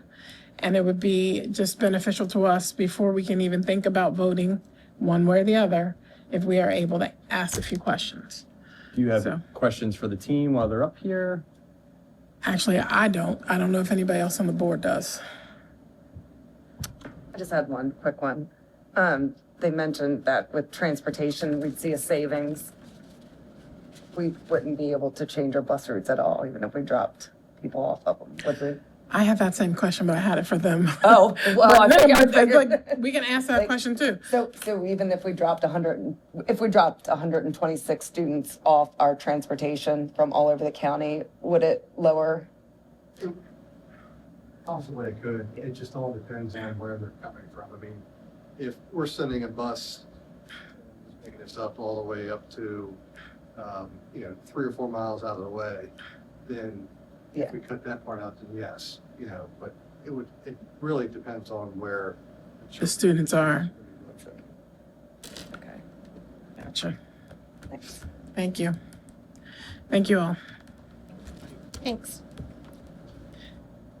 I'd say leave the chairs just because I don't know how many people from the charter school are going to come up.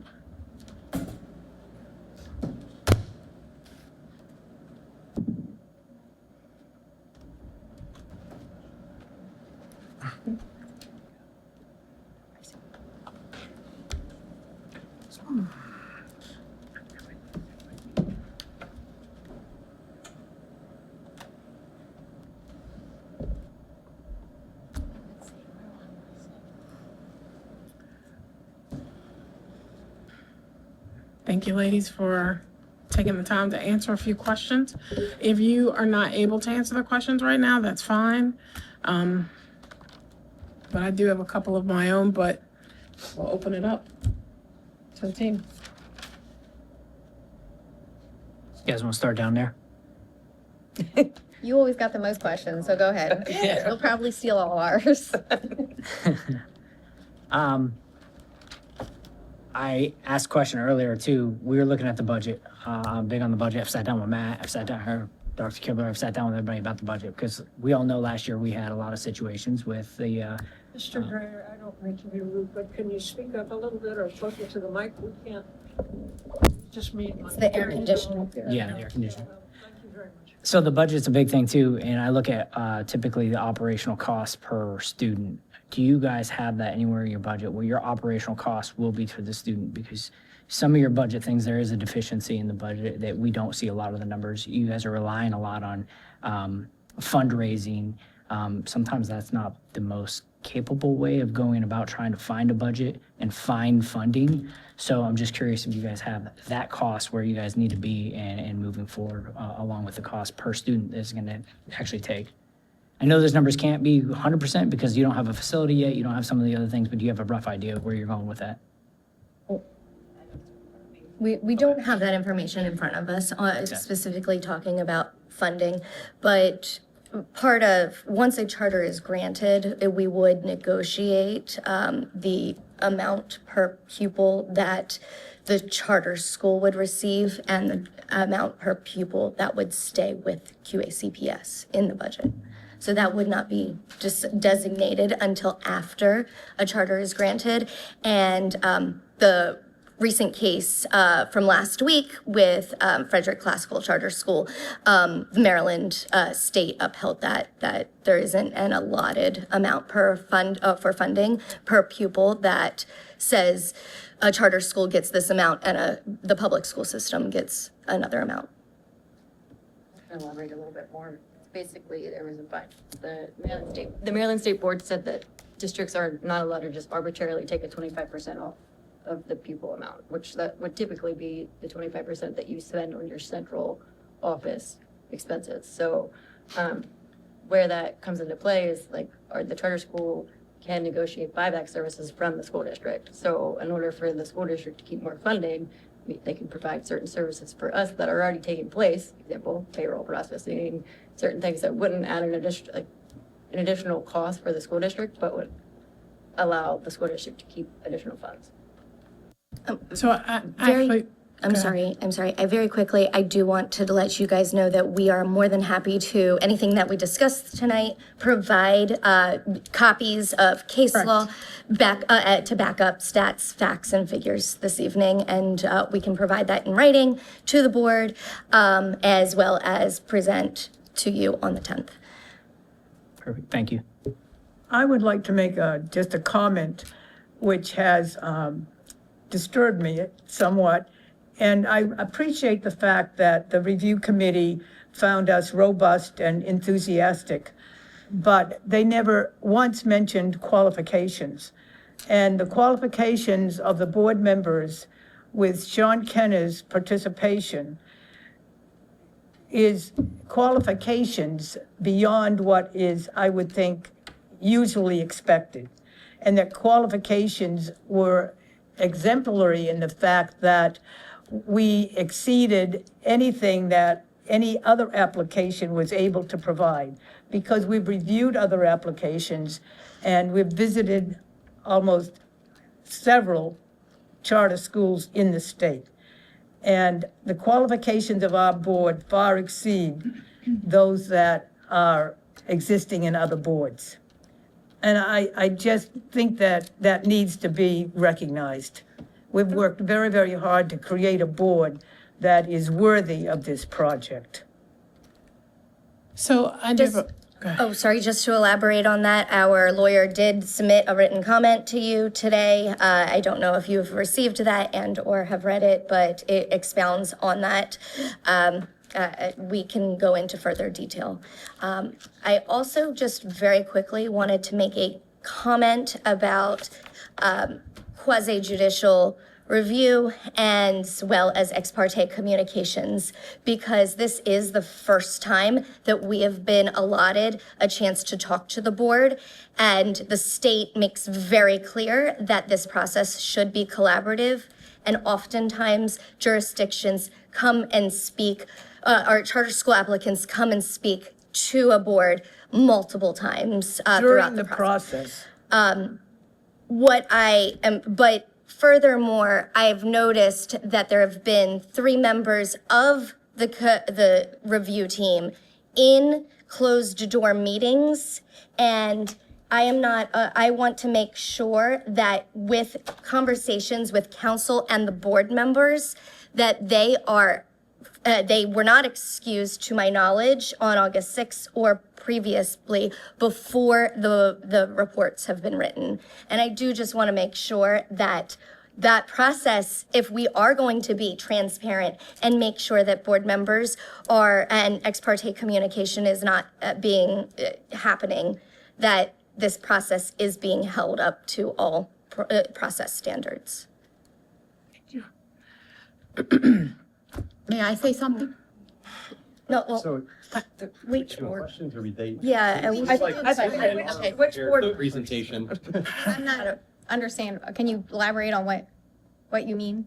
Uh, I think we're all confused. There were Talking three about our closed session, in our closed session. the Board of Education's closed session. That's correct. According to the minutes on August 6th, the Assistant Superintendent, the Director of Human Resources, and the Interim Supervisor of Finance were all present in that closed-door session while there was conversations about the charter school. They also serve as part of the review team, and they were not excused during conversations with the board. I can address that. Were they? Can I Yes, clarify? absolutely. Yeah, during closed session, we just cover specific topics, including legal advice. Legal advice related to the charter school application, just about process, not about substantive aspects of the application, the merits, anything like that. So it's just legal advice about the process, the timelines, the statute, and that's it. So there's nothing, I understand your concern seeing them on there, but I can assure you that the confidential closed session legal advice is pertaining to just process-related legal advice, nothing substantive about the conversation or about the application. I do appreciate that, and I see where you're for going. For the Yeah. public's knowledge, your law firm has done that process publicly in other jurisdictions, and so I just want to make sure that we're all aware, because I have not been made aware of what obviously was said in those conversations, because it is a closed-door meeting. I understand your concern. Thank you. I get that you want to speak, but I really need to ask my question. So one of the things, so we just want to get back to the charter school and the fact that you want to establish one. I am the District 1 representative. That's North County. The front page, or the front several pages of the charter school application noted that you were starting Centerville to the Bay Bridge. That's 3 out of 4 districts in Queen Anne's County. If this is supposed to be available and equitable to all Queen Anne's County students, how come North County was not included in your? I'm not sure what you're asking. Are you looking at facility? I'm looking at the ability for every family in this county to be able to participate. And it doesn't look like that's what you're focusing on. It looks like you're focusing on a specific set of areas for 3 out of 4 of the districts in this county. We have absolutely tried to maintain community outreach and support across the entire county, making sure, because the report, in fact, states that our students, we only have 8,000 students, and I highlighted in my written testimony about our charter schools and in rural areas, such as Sudlersville, and how it is just as important that we're talking about rural areas and making sure that we are paying attention to those students just as much as we are talking about students at Ken Island and Centerville, those more populous districts. I want to make very clear that we are looking at students across our entire county, not just in those densely populated areas. Every family will have an opportunity to apply. The selection, however, will be strictly on a lottery basis, over which we do not even have the control. So every family who wishes to apply for the lottery is eligible to apply. There's no geographic requirement, none whatsoever, except a county resident. Right, but if the potential locations are 3 in Ken Island and 1 in Queenstown, I mean, that's going to limit everybody in the North County. Well, can I respond to that? I don't have my material, so I can't look at it and say this is exactly the point, but in part, that came about out of a discussion of where might there be a facility. And facilities have to be located in areas where you have access to water and sewer. And so the gentleman we're working with, who's on our board, Barry Waterman, who not only is a realtor, but is a developer, has already spoken with officials at the county to talk about where are the areas that are most available and most likely to be available, where our facility might be able to go. This is very preliminary, obviously, and I didn't get a chance to repeat what we have already submitted on our plan, the research that we've done. But that was the initial discussion of where the locations might be, was really to say between the Bay Bridge and Queenstown, because that's where there's the best opportunities right now for, the construction of the facility. So the Settlersville presents an interesting dilemma, and as Ashley has said, our marketing is going to be extensive, and we particularly know we need to get to what you're referring to as North County. And that's the kind of an issue that if we had had an opportunity to have a consultative process, a collaborative process, we could have sat down and talked about that. And we could certainly use your thoughts and other thoughts about how do we do that? How do we make that work? Because I don't think we can put the facility in Settlersville, although that was the first school that was brought to our attention when that was still available.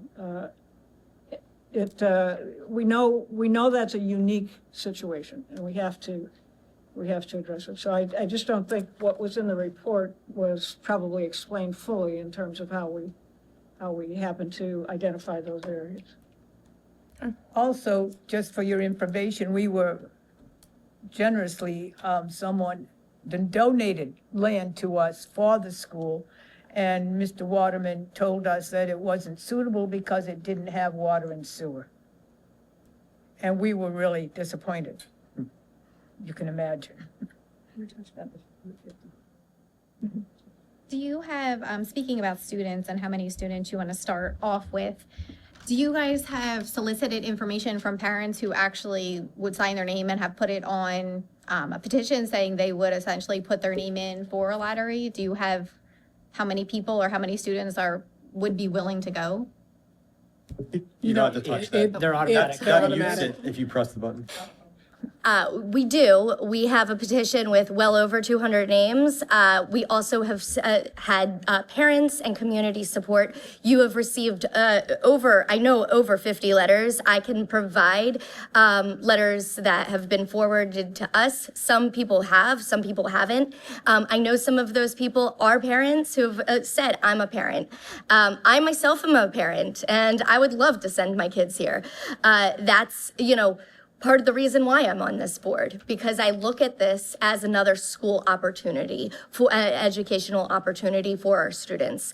Education isn't a one-size-fits-all box, and students, whether we have 80,000 students in our district or 8,000 students, those students deserve a choice, and they deserve a high-quality choice in their education. I think that our application has shown capacity, not readiness, as our charter liaison said incorrectly earlier today. It's not readiness, it's capacity. The report talks about and quotes, makes vague quotes and says that our answers were vague, but fails to provide any documented evidence of what those answers were. I wanted to make one other point about the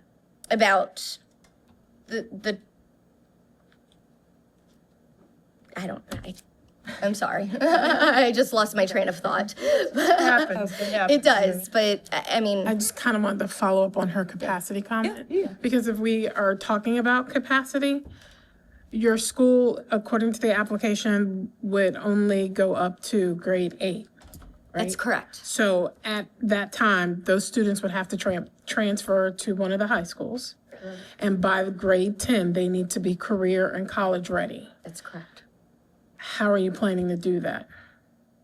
Well, we're planning, first of all, I'd like to point out an error in the report, which said we had nothing about college and career readiness. We provided a matrix that had the alignment of all of the curriculum to the state standards on college and career readiness. So that, I just want to make that clear, that We're not certainly trying to overlook that. We would develop the programs that would be appropriate for the age level of the student. And remember, we're going to build on, one grade a year as we go up. So we would be structuring a program that could provide them, that's generally accepted as being effective and could provide them what they would need in those early grades. And quite honestly, I have to confess, I don't know exactly what they need in those early grades myself. But I do know that there's you start actually fairly early on this whole effort. And that's important, and we understand that, so. They have to meet the standards that are Maryland State standards as well. Right, can't just skip over that. And primarily, we're going to start with foundational skills. It's just in a different way. We're still going to hit the standards. We have to. And the children still have to take the state mandated tests. We have to. So by the time they get to going into the, feed into the high schools, they're going to have the same requirements as children that go to QACPS now. It's just in the matter of how they receive that learning and that knowledge, how it's delivered.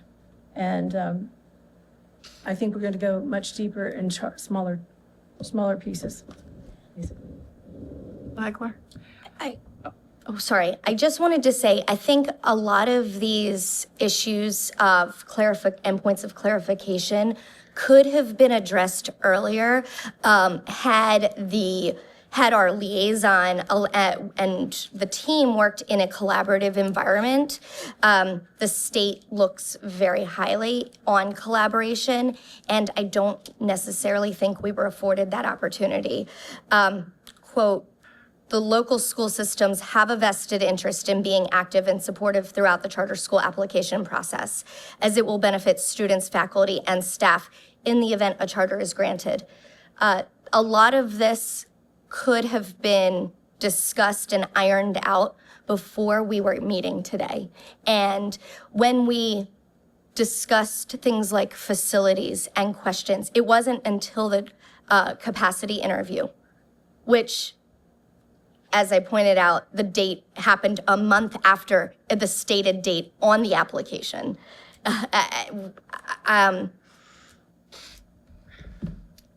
But the other thing I did want to point out was when we talk about capacity and readiness, charter schools, after a charter application is granted, it often takes 12 to 18 months before we open those doors. There is a lot of things that are ironed out between the school system, QACPS, and the charter school in that time. It's not a we open our doors today situation or tomorrow situation. There are multiple things that are ironed out in that process. Negotiated. And we have tried to be collaborative in this entire process, even talking about pre-K and removing that one thing we offered pre-K because the community and the public asked for pre-K. They wanted more pre-K opportunities. We said, fine, we will remove it until our charter school is established and then talk about that. The report talks about opening in 2026.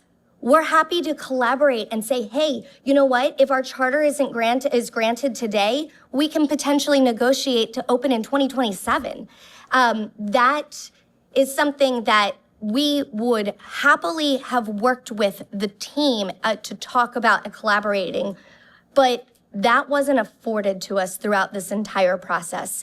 Even after we multiple times talked to our liaison and questioned him about facilities, we were shut down. There was no assistance given on certain aspects. We could have, when they say we didn't provide a high quality application, guidance, Maryland State guidance says that our charter liaison could have provided high quality applications, and he didn't. I want to talk about, it's not just. Sorry. You're asking questions. Yes. Okay. And if you can answer them, great. If not, Yes. we are going to be back here again in a week, so that there will be that Absolutely. time. So right now, we have questions. And again, if you don't have an answer, you don't. Along with the letters of support that we had, we also had letters that were not in support and had questions. And as elected officials, it is our job to express those interests of the community. And some of the concerns that other parents had that don't plan on sending their children to the charter school obviously want to know how it's going to affect their child, who's already, as we all know, there are certain things that they're limited to because of the accessibility, reading specialists, and certain things like that.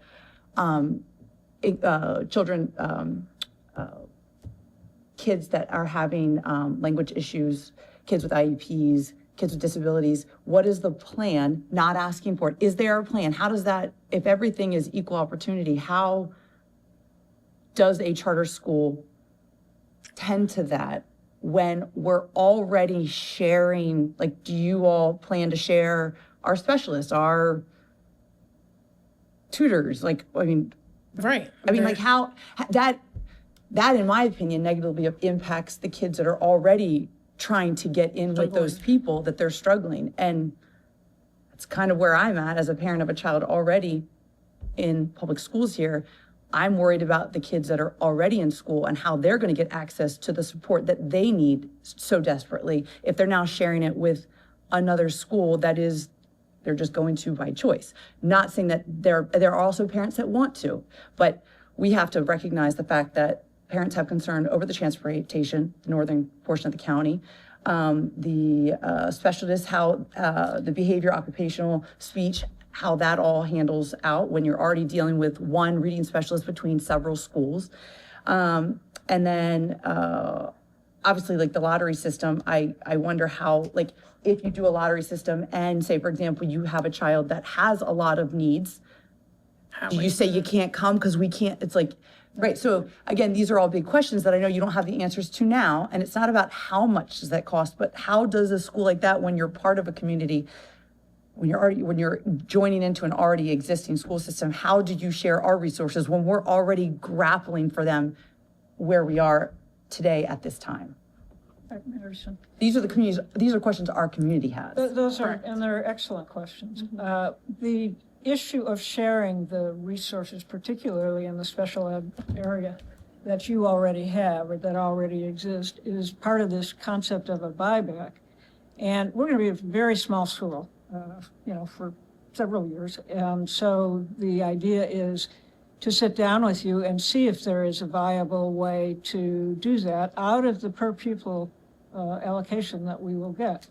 If there's not, then we will provide that service. We will go out and find professionals that can provide that service and bear that cost, fully as best we can. But that's exactly the kind of thing that would have benefited from and will benefit from sitting down and talking about how can this work. And this is one of the questions, quite honestly, I raised right from the very beginning because we had to put a budget together.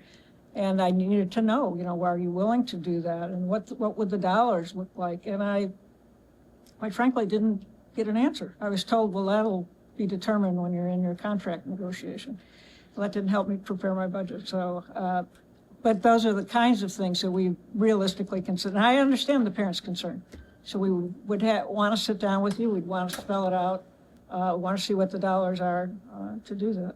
I think the advantage of the buyback for certain things, and this may not be one of them if you're already stretched, is that it allows the district to keep more of the per pupil allocation. We would be and this was the Frederick decision that Ashley just mentioned. The charter school has to have the opportunity to negotiate over those services over, that 25%, which is the max, I guess. So the buyback could afford the district an opportunity to have more of those funds as opposed to just filtering them all out to us. And as I say, we're a small school. We're very cognizant of that, and we're going to be, so we do this year by year. So that makes the buyback option more significant for us. I'm sorry. Mr. Rob, can you explain? Because this whole buyback thing does not make sense to me. I don't understand. If I've got $100 and we're already struggling with that $100, Sure. let's say that the final number is $2 million, and they would like to have access to our Power School program, our e-finance program, or like to access our buses, or any of the other resources that we might have, our audiologists. We would negotiate a rate that is commensurate to what it would be for the per pupil expenditure. So, say Power School, there might be a $2,500 charge for them to buy into our system. There might be some administrative costs as part of this buyback for finance to help with some parts to that. If buses are part of that, they could be a negotiation with transportation. So that's how the buyback works. Well, that falls into the requirement of Pillar 5 of 75% of the peer pupil funding has to be at each school. That would, the 25%. 75% of the peer pupil funding would go to the charter school. The 25% we could negotiate back with you to help your percentages to meet that 25%. Basically just buying back resources. Can I mention? We don't have them. That's my point. We're already talking Well, it's about. like a lot of. That's, and I think, a different question, if I may say. What's happening is the student is going to our school. However, you're still receiving a portion of that student's funds. And depending on what services, for instance, Power School, we would buy a portion of Power School. So we would then give you money back. So are you intending that you're just going to take students out of the current 14 schools and become our 15th school? Or are you intending that maybe with the existence of the charter school, you bring back kids that are in private school or kids that are homeschooled, that would actually increase the numbers and bring in more money to the county as opposed to taking existing money that's already in and spreading it out? Absolutely. I wrote that in my testimony, that in my written testimony, and I said, we would bring in kids that often students have the means to do so, opt out of the public school system. Having robust options, including private and homeschool opportunities, are fantastic opportunities. But wouldn't it be great to bring some of those students back into the public school system? How do you do that if it's a lottery system? So we would market to all students within Queen Anne's County, and those parents who have decided to opt out and perhaps are homeschooling, they choose to apply. They choose to put themselves in the lottery. And so when we choose the lottery, that student could get the winning lottery ticket of those 100 kids, for instance, that are coming to our school. But they're choosing the opportunity to come to the charter school as opposed to opting out. Or legally, we can't guarantee any of the students that would potentially end up at the charter school because it is. It's still kind of a question mark, right? Like, it's like, yes, in an ideal world, you get 200 kids that are homeschooled or in private school, but it's a lottery, so it's like, it's. But then too. Right, but then- and so it's like but then you- example, county. you can The also other put thing the is special education student that's very costly to educate at our school, that Queen Anne's County schools might not have to bear that expense. So it's a give and take lottery as well, right? Like it all just depends on the lottery and what the actual enrollments are. In the audience this evening, there were homeschool parents here who have already contacted us. There were private school parents here this evening who have already contacted us.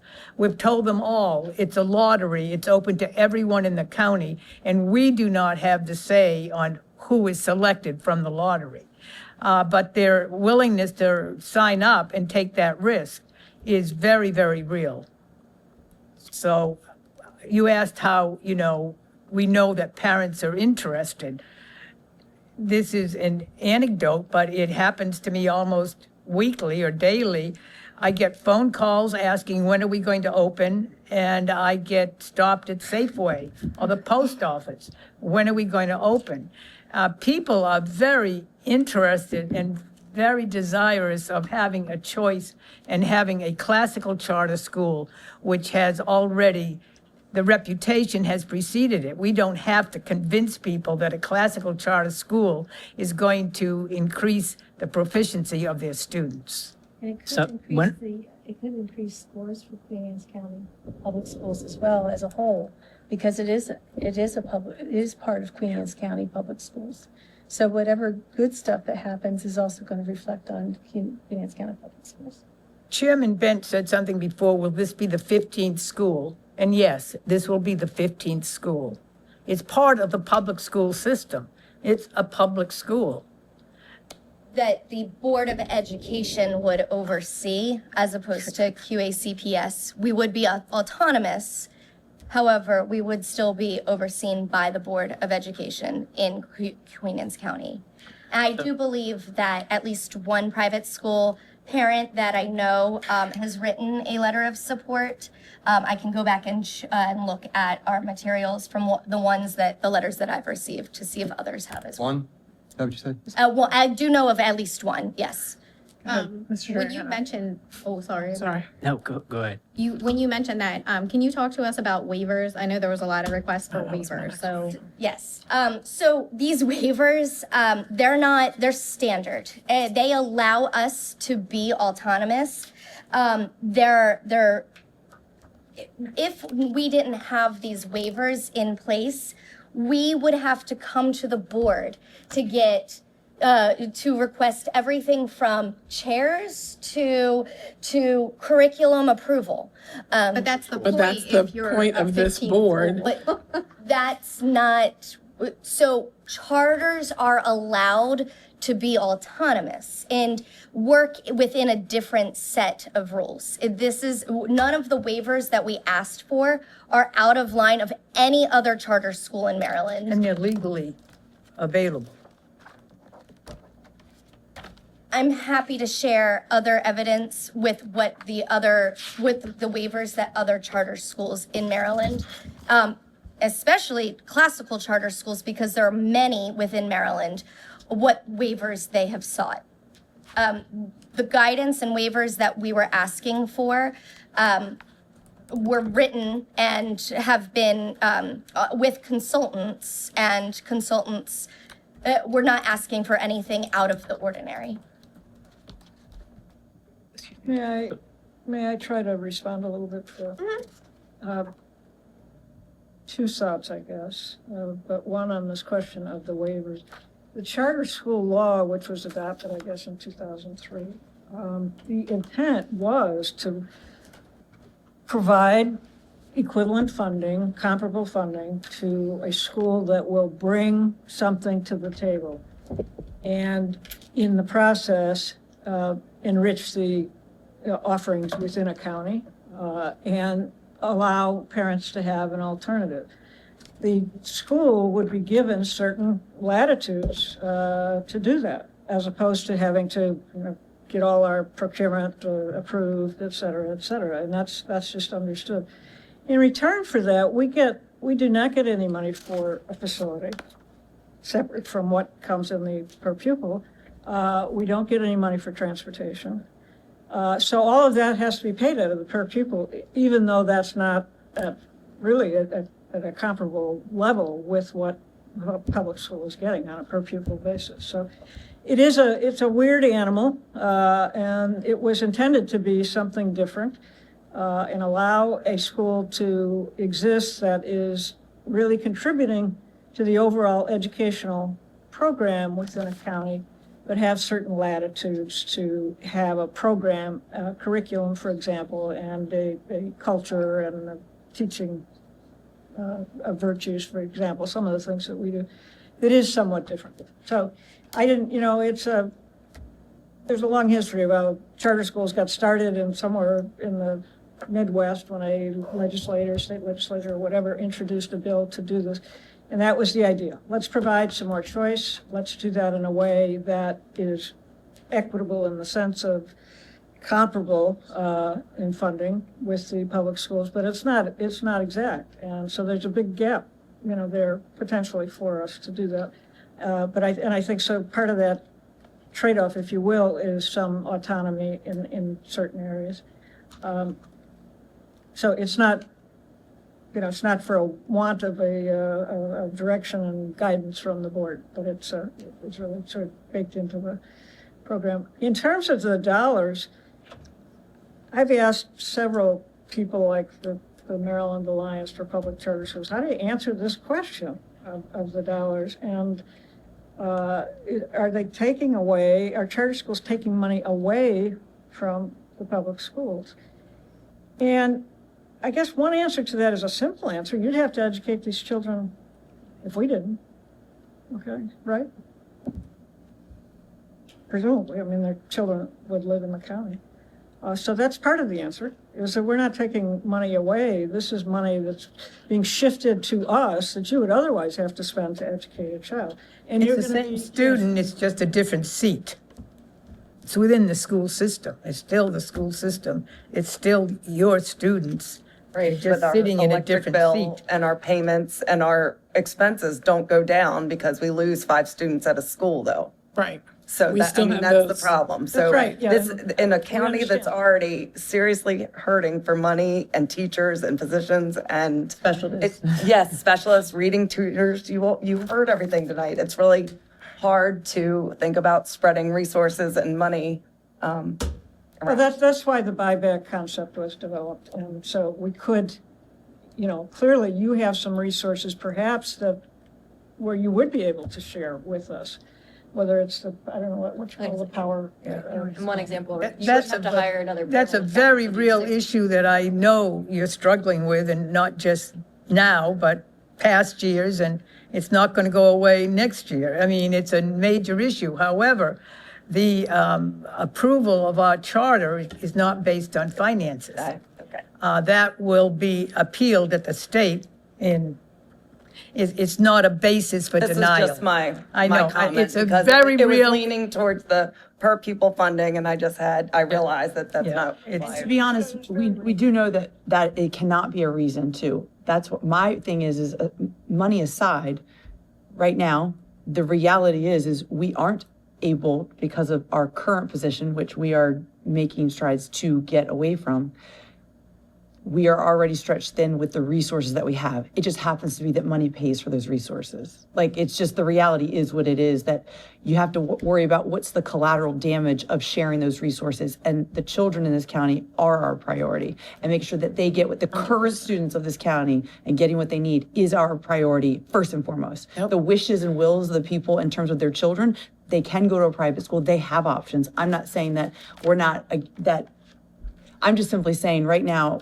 we have to focus. That's our concern and why we're asking our questions. And hopefully, now that you've kind of heard some of ours, there's a week's opportunity to come with things that help alleviate And that's where concerns. ideally, right, the goal is to be collaborative, like, these are the same students. And it does present some opportunity, like, to educate them at a lower cost overall, which would save the district money overall. But it doesn't, because we still have the 14 schools with other students there that are still, you take those 2, you still got this desk, and the rest of us still have to Correct, be. but that means there could be, like, the classroom sizes will potentially get smaller, example, like, you might have to not go pick up that one student that lives 5 miles off the bus route at all. Once again, it's based on the enrollment of whoever is in the charter school. Where does the funding for the teachings, how does staffing get, how does staffing get? It's paid out of that per pupil amount that we would do, which is that combination of In state. In Maryland, charter schools are required to pay their the teachers are within their same negotiated agreement rates. Yep, exactly. So right now, where we already don't have the ability to hire more teachers, we would have to hire more teachers. Well, we would be hiring the teachers, but it has to be consistent. Hiring, I with just what mean the like, contract- there would be all of a sudden now the expense of more teachers when we already can't get enough teachers for the students that we have. To begin with, we only need 6 teachers. I mean, Oh my gosh, I have schools right now that would love to have one. we're One. starting off with 2 classes for each of 3 grades. Whether it's pre-K, we start with, or K. The consideration to drop the pre-K was really in consideration of your needs. We were told that the funding in the blueprint for pre-K is different, and that's a real issue and a real concern.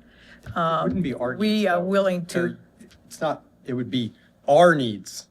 That's the thing. The county. I mean, like the one comment that we find accreditation important, it's not that it's important, it's a law. Right. And that's why we gave that recommendation. So if you're a 15th school, it's not that we want you to be accredited, you need to be accredited. Well- So there's been a lot of comments that it's something that we want, it's something that we have to have. And I want to make sure that We want to be accredited. We do not want to have a class or a school that is not accredited for the basic reason of accreditation. It's a value, and it shows that you're doing things right. Exactly.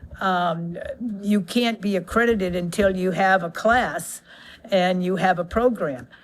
At our interview with Dr. Bell and the committee, we were told that our application was negligent and lacking a special ed plan. But you can't do a special ed plan until you know who your students are, whether the needs are for a child in a wheelchair or a child that's nonverbal or a child that's blind. So you gotta But you take can have a blueprint for one. Yeah, you don't do your plan until you know who your students are. We will know who our students are in March, and plenty of time I understand that, to but develop a special ed plan. you also know the makeup of students, and you can do research to see what the needs of students might be coming to our school, to have a plan to address the certain areas, rather than just saying, Comar, we'll follow Comar. So just offering advice for as you come back next week. Yeah, we understand what needs to be done to meet the needs of special education students and the laws. And so in terms of not having a plan, we understand all of that, and we know we have to have professionals, whether it's through buyback or individually, that can carry that out, teachers that know how to do that, the support professionals, et cetera. The point was, I think the feeling we had in the capacity interview was, well, you got to be ready for whoever comes through the door. And our point was, well, we don't know who's going to come through the door. So we're going to hire somebody for a child having a condition that we end up not having that child. We have plenty of time, we think, between the lottery enrollment and the start of school. This is based on the current schedule. That we could work on and implement an IEP or the multi-language learner plan or whatever. So I've been trying to ask a question for quite some time. And this is going into the enrollment. When are you having the lottery so that they know, or you know, who the students will be for the following year? So the lottery would happen so once our charter would be granted, then we would negotiate all of our charter agreement within 30 days. And we could, at that time, grant a conditional charter and negotiate opening in 2026 or 2027. But looking at a likelihood of opening, say, in 2026, we would have our lottery in February or March of 2026. And then we would open our doors in September of 2026. And Mr. Dreyer, we do not conduct the lottery. It is done by an I'm just asking independent. when you guys plan on. It's done by. It would be in February of next So year. that's substantial time for if you went after or marketed Exactly. to private schools or homeschool, that they still have the ability, if they are not selected in the lottery, whatever their choice may be. Because I know in public schools, we can take them anytime. Have to. Yeah, have to by law. Absolutely. So I'm just making sure we are covering those bases, and it's not like, hey, in August, So whenever I'm looking at this now and we say they don't have the timelines, or this might be a question for you, Matt, or Dr. Kibler. There's not timelines, or there was situations where they didn't think they were sufficient in their answers. Who makes those timelines? Where are those timelines at? What was the basis on those timelines that you said they didn't have a facility or they didn't have this program if they didn't know the students? I'm just asking who makes those timelines, or what was the timelines that they were justifying their answers to? I don't want to say to the timeline. I think the issue is when we ask about special populations, the answer is we will follow the requirements in Comar. The team, and I can be corrected, felt like responses lacked depth to go into giving examples. Well, what would we do if we had a student in a wheelchair? We could address some of those things. And that's kind of, if it's all right, just a segue. What I wanted to say is, naturally, when you see a recommendation of a denial, it's going to set up upset feelings, and this conversation has turned, I think, cordial and a nice back and forth. It started adversarial, and I hope that when we come back and we keep going tonight and come back next week, that you focus on where we identified the deficiencies instead of attacking my staff and the process. Because what I'd like to offer to you as advice, I'm a reasonable, rational person. Some of you at the table know me. I feel like when we have done the concept proposal, given you feedback, received an application, set up a capacity interview with questions, then ask again follow-up to those questions for additional depth. What I see coming back is what comes across as a repetition of the same words, maybe in a slightly different way, with not going into depth in your responses to address those deficiencies. That's what I'm seeing personally. And that's what, if we are on the special ed example, to continue that, that's where you could go with the plan. And you could address the needs and how you would deal with students with certain conditions. You could give examples of that. I feel like just saying for all areas, we will follow COMAR, that gives us pause. And so that's kind of where I'm at. So I'm hoping that we can continue on this type of conversation, get away from attacking my team, who has spent an enormous amount of time on this project, to try to come to a reasonable decision on your application as they see fit as professionals in the field. And we can focus on where we identify the deficiencies instead of attacking the people that put the responses back to you. You made one comment earlier about we were told there might be a meeting in a week. We don't even know what time. It might be arranged 4 to 6. That's because I do want to be transparent. As soon as I got word from Ms. Bent that we might want to have another meeting, I went to my charter school liaison and said, let them know right away. Put it on their calendar. I don't even know what time it's going to be. We always start sometime between 4 and 6. Let them know it's going to be ready. So I want to get away from that and focus on the deficiencies, not on the process and trying to slander or just knock my people down. We are all in this for the children. I understand if I spent the time that you all spent putting on that application and then I see a recommendation of denial, I would go right into defense mode. I appreciate that. But I feel like from the concept proposal to application to capacity interview to the follow-up that we asked twice, we are just not getting the depth in responses that we would like to see to be able to put this forward to recommend approval of the application. And I would encourage you over the next week to do that. I also think you are prepared tonight for a presentation. We're seeing that because we ask a question and we go from question to, well, let me throw this point in, let me throw this point in. So I do think there was some preparedness to speak tonight. And I go back to the email and I see that you were told that that was going to potentially happen. I can't speak for the board. I'm the secretary treasurer. They're my boss. I don't know if they're going to come up and ask you to make a presentation or respond to it. We told you to be ready because they might. What I could guarantee as superintendent is that there is public comment twice on the agenda, and you all could talk, and you did, and I'm happy that you did.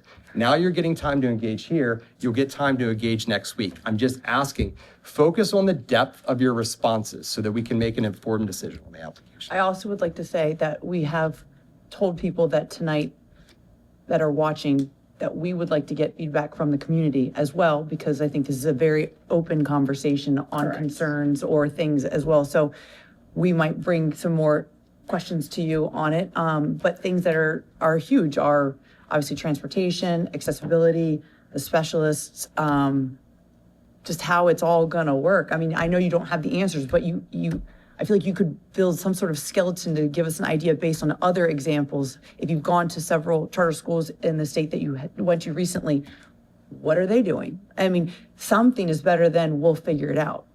I think that there, And I don't want to serve 1% of the county to sewer the other 99%. so one of the things, and I worked a bit on the application, so in the grunt work. And in looking at it, there were a lot of things that I felt were kind of not clear. And so I'm really glad that Superintendent Kibler had said something about giving examples, because I don't think that was something that was really clear to us, that would be something you would want to hear from us. Well, if we have a child give a descriptor, this is what we would do. We weren't very clear about that. And it could be the application itself, because one of the questions that I had was around how would you take care of a child with a peanut allergy? Do you have a nurse? What kind of qualifications do they have? There's been a whole section thing that came up recently that we have a kid that has an EpiPen. We have another kid that has an allergy that we don't know about, but because they don't have a plan already in, they've got to wait for an ambulance. That's not accessible. That's not acceptable. And we need to be able to take care of both of those children. So that's not on the application. And it wouldn't be, because we were very limited on how much space we were allowed in that. So within that, I mean, as we 50 speak pages. to you, we can talk, but we only were permitted to have a certain specific amount. So if we tried to give examples of all of these different things, it just wouldn't have happened. We just came right at that level. So at this point, I'm asking. So that's why it's if great that you we can would talk with you all. please provide that. Absolutely. When you come next time. Absolutely. Thank you.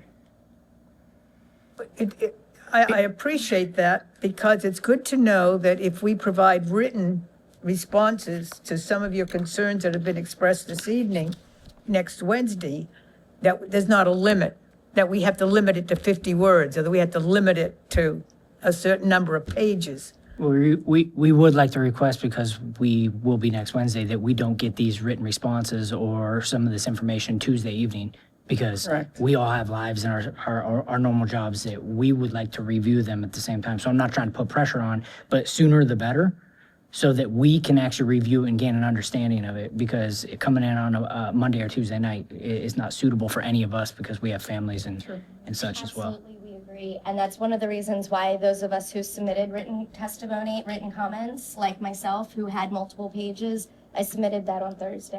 I believe Kate submitted I a testimony on the written comments on Friday morning that had multiple pages.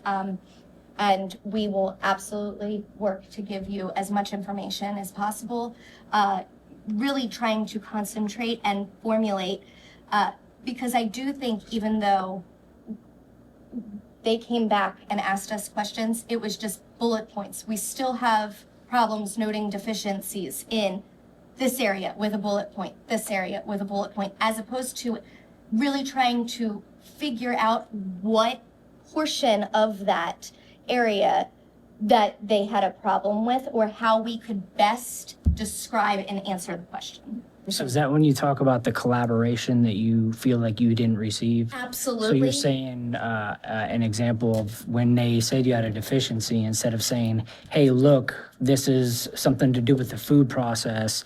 This is what we found worked for us because we made these mistakes in the past. Let us help you. Are you saying that's the type of collaboration that didn't happen? Absolutely. It was, here is your application, here are the noted deficiencies, and this is this bullet point in this area, this area, this area, as opposed to really trying to address what questions we could iron out and talk about, and really expand upon in our answers. I mean, when we talk about this, there should have been, and oftentimes, unless we came and asked specific questions, the answers weren't given to us. And a lot of that wasn't until I really started perusing a lot of what was going on, and that we could ask for more information. Okay. And I think we're all new to this too. May I respond get to it. Dr. I Kibler, get it. because I'm very concerned about the points he was making about how we were referring to his staff and how much work they did. And I did try to recognize that. We know that they did a lot of work. We did a lot of work getting all that paper to them, so we're aware of that. And people were, I think, very professional in the way that they handled it. We were disappointed, of course, and we were very surprised by things that were claimed to be a deficiency, which clearly weren't. So there was indication to us that the application hadn't been read very carefully. And so one of the suggestions or comments that was made, if we had had an opportunity to respond to that set of recommendations in a different environment than we're going to do now, that would have been very helpful, because we're in this together, and we absolutely agree with that. We're not competing with you. We don't want to criticize. We need your input because your experience, but I think you put your finger on it. We're trying to figure out how to come back, respond in a way that is meaningful. I get it, but we're going right back in the same direction I said before, folks. Okay. We've asked questions. You gave us some answers. There are some that you didn't give us, that we look forward to getting those in written prior to, today's Wednesday. Even if you send them over the weekend, that would be great. Because, like you said, I was late today because I was on the other side of the bridge.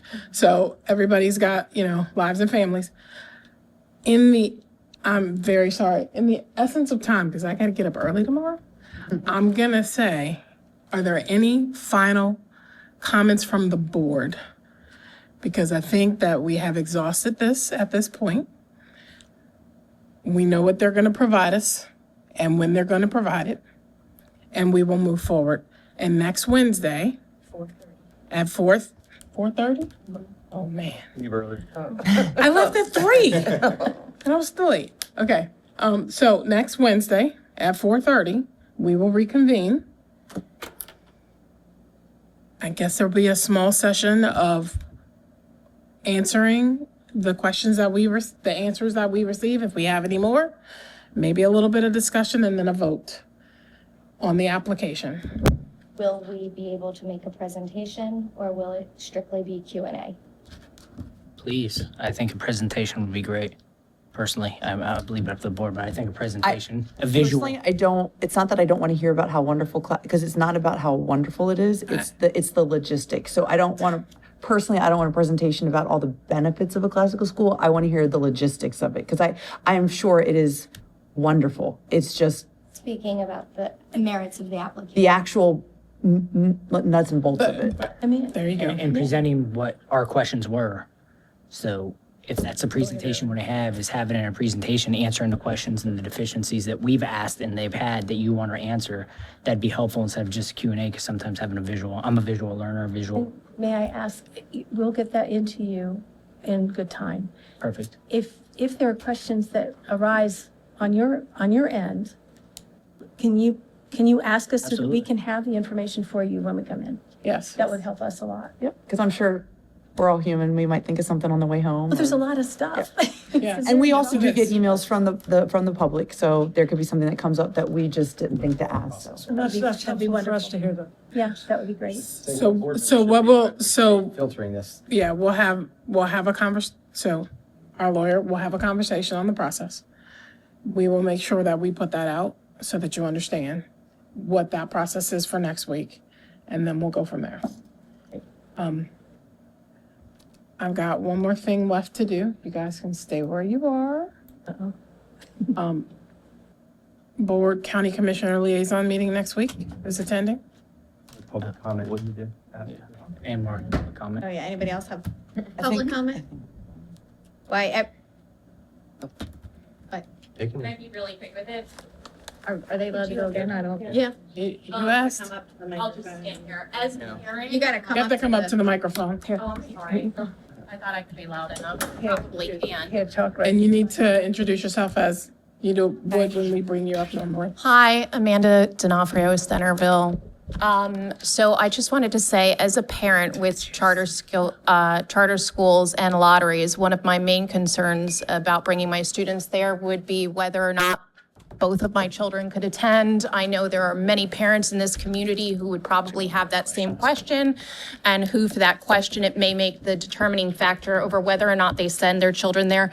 Furthermore, I would like to say, with any buildings, I wasn't here before the decision to put up the new Board of Education building, but I know we're looking to build a new middle school, and that'll happen in the future, and this may be another opportunity to have a new building. With that being said, and the struggles that we're making in our community, I have seen it where other school districts have taken the opportunity to put in solar panels, set those up to batteries, and use those as a revenue system so that they can get teachers and get something. And that may be something, while we're talking about what Centerville Elementary School needs, can we do something with that where the county commissioners would be more encouraged to help purchase these systems for the schools in need, because something with solar at that aspect of the size of a school can really make an impact, not just for the school and lowering your energy costs, but for the community as a whole, especially given the concerns over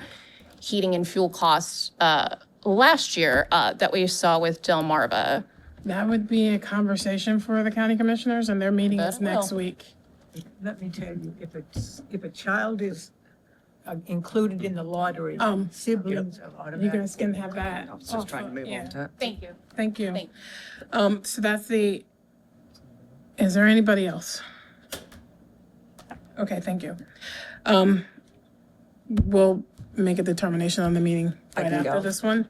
The future meeting and events, so we have the 9/10 meeting, which is next Wednesday, and then the next main board meeting is 10/1. Can I get a motion to adjourn? I make a motion to adjourn close or open session at 8:50 PM. I second that. All in favor? Aye. Aye. Thank you very much.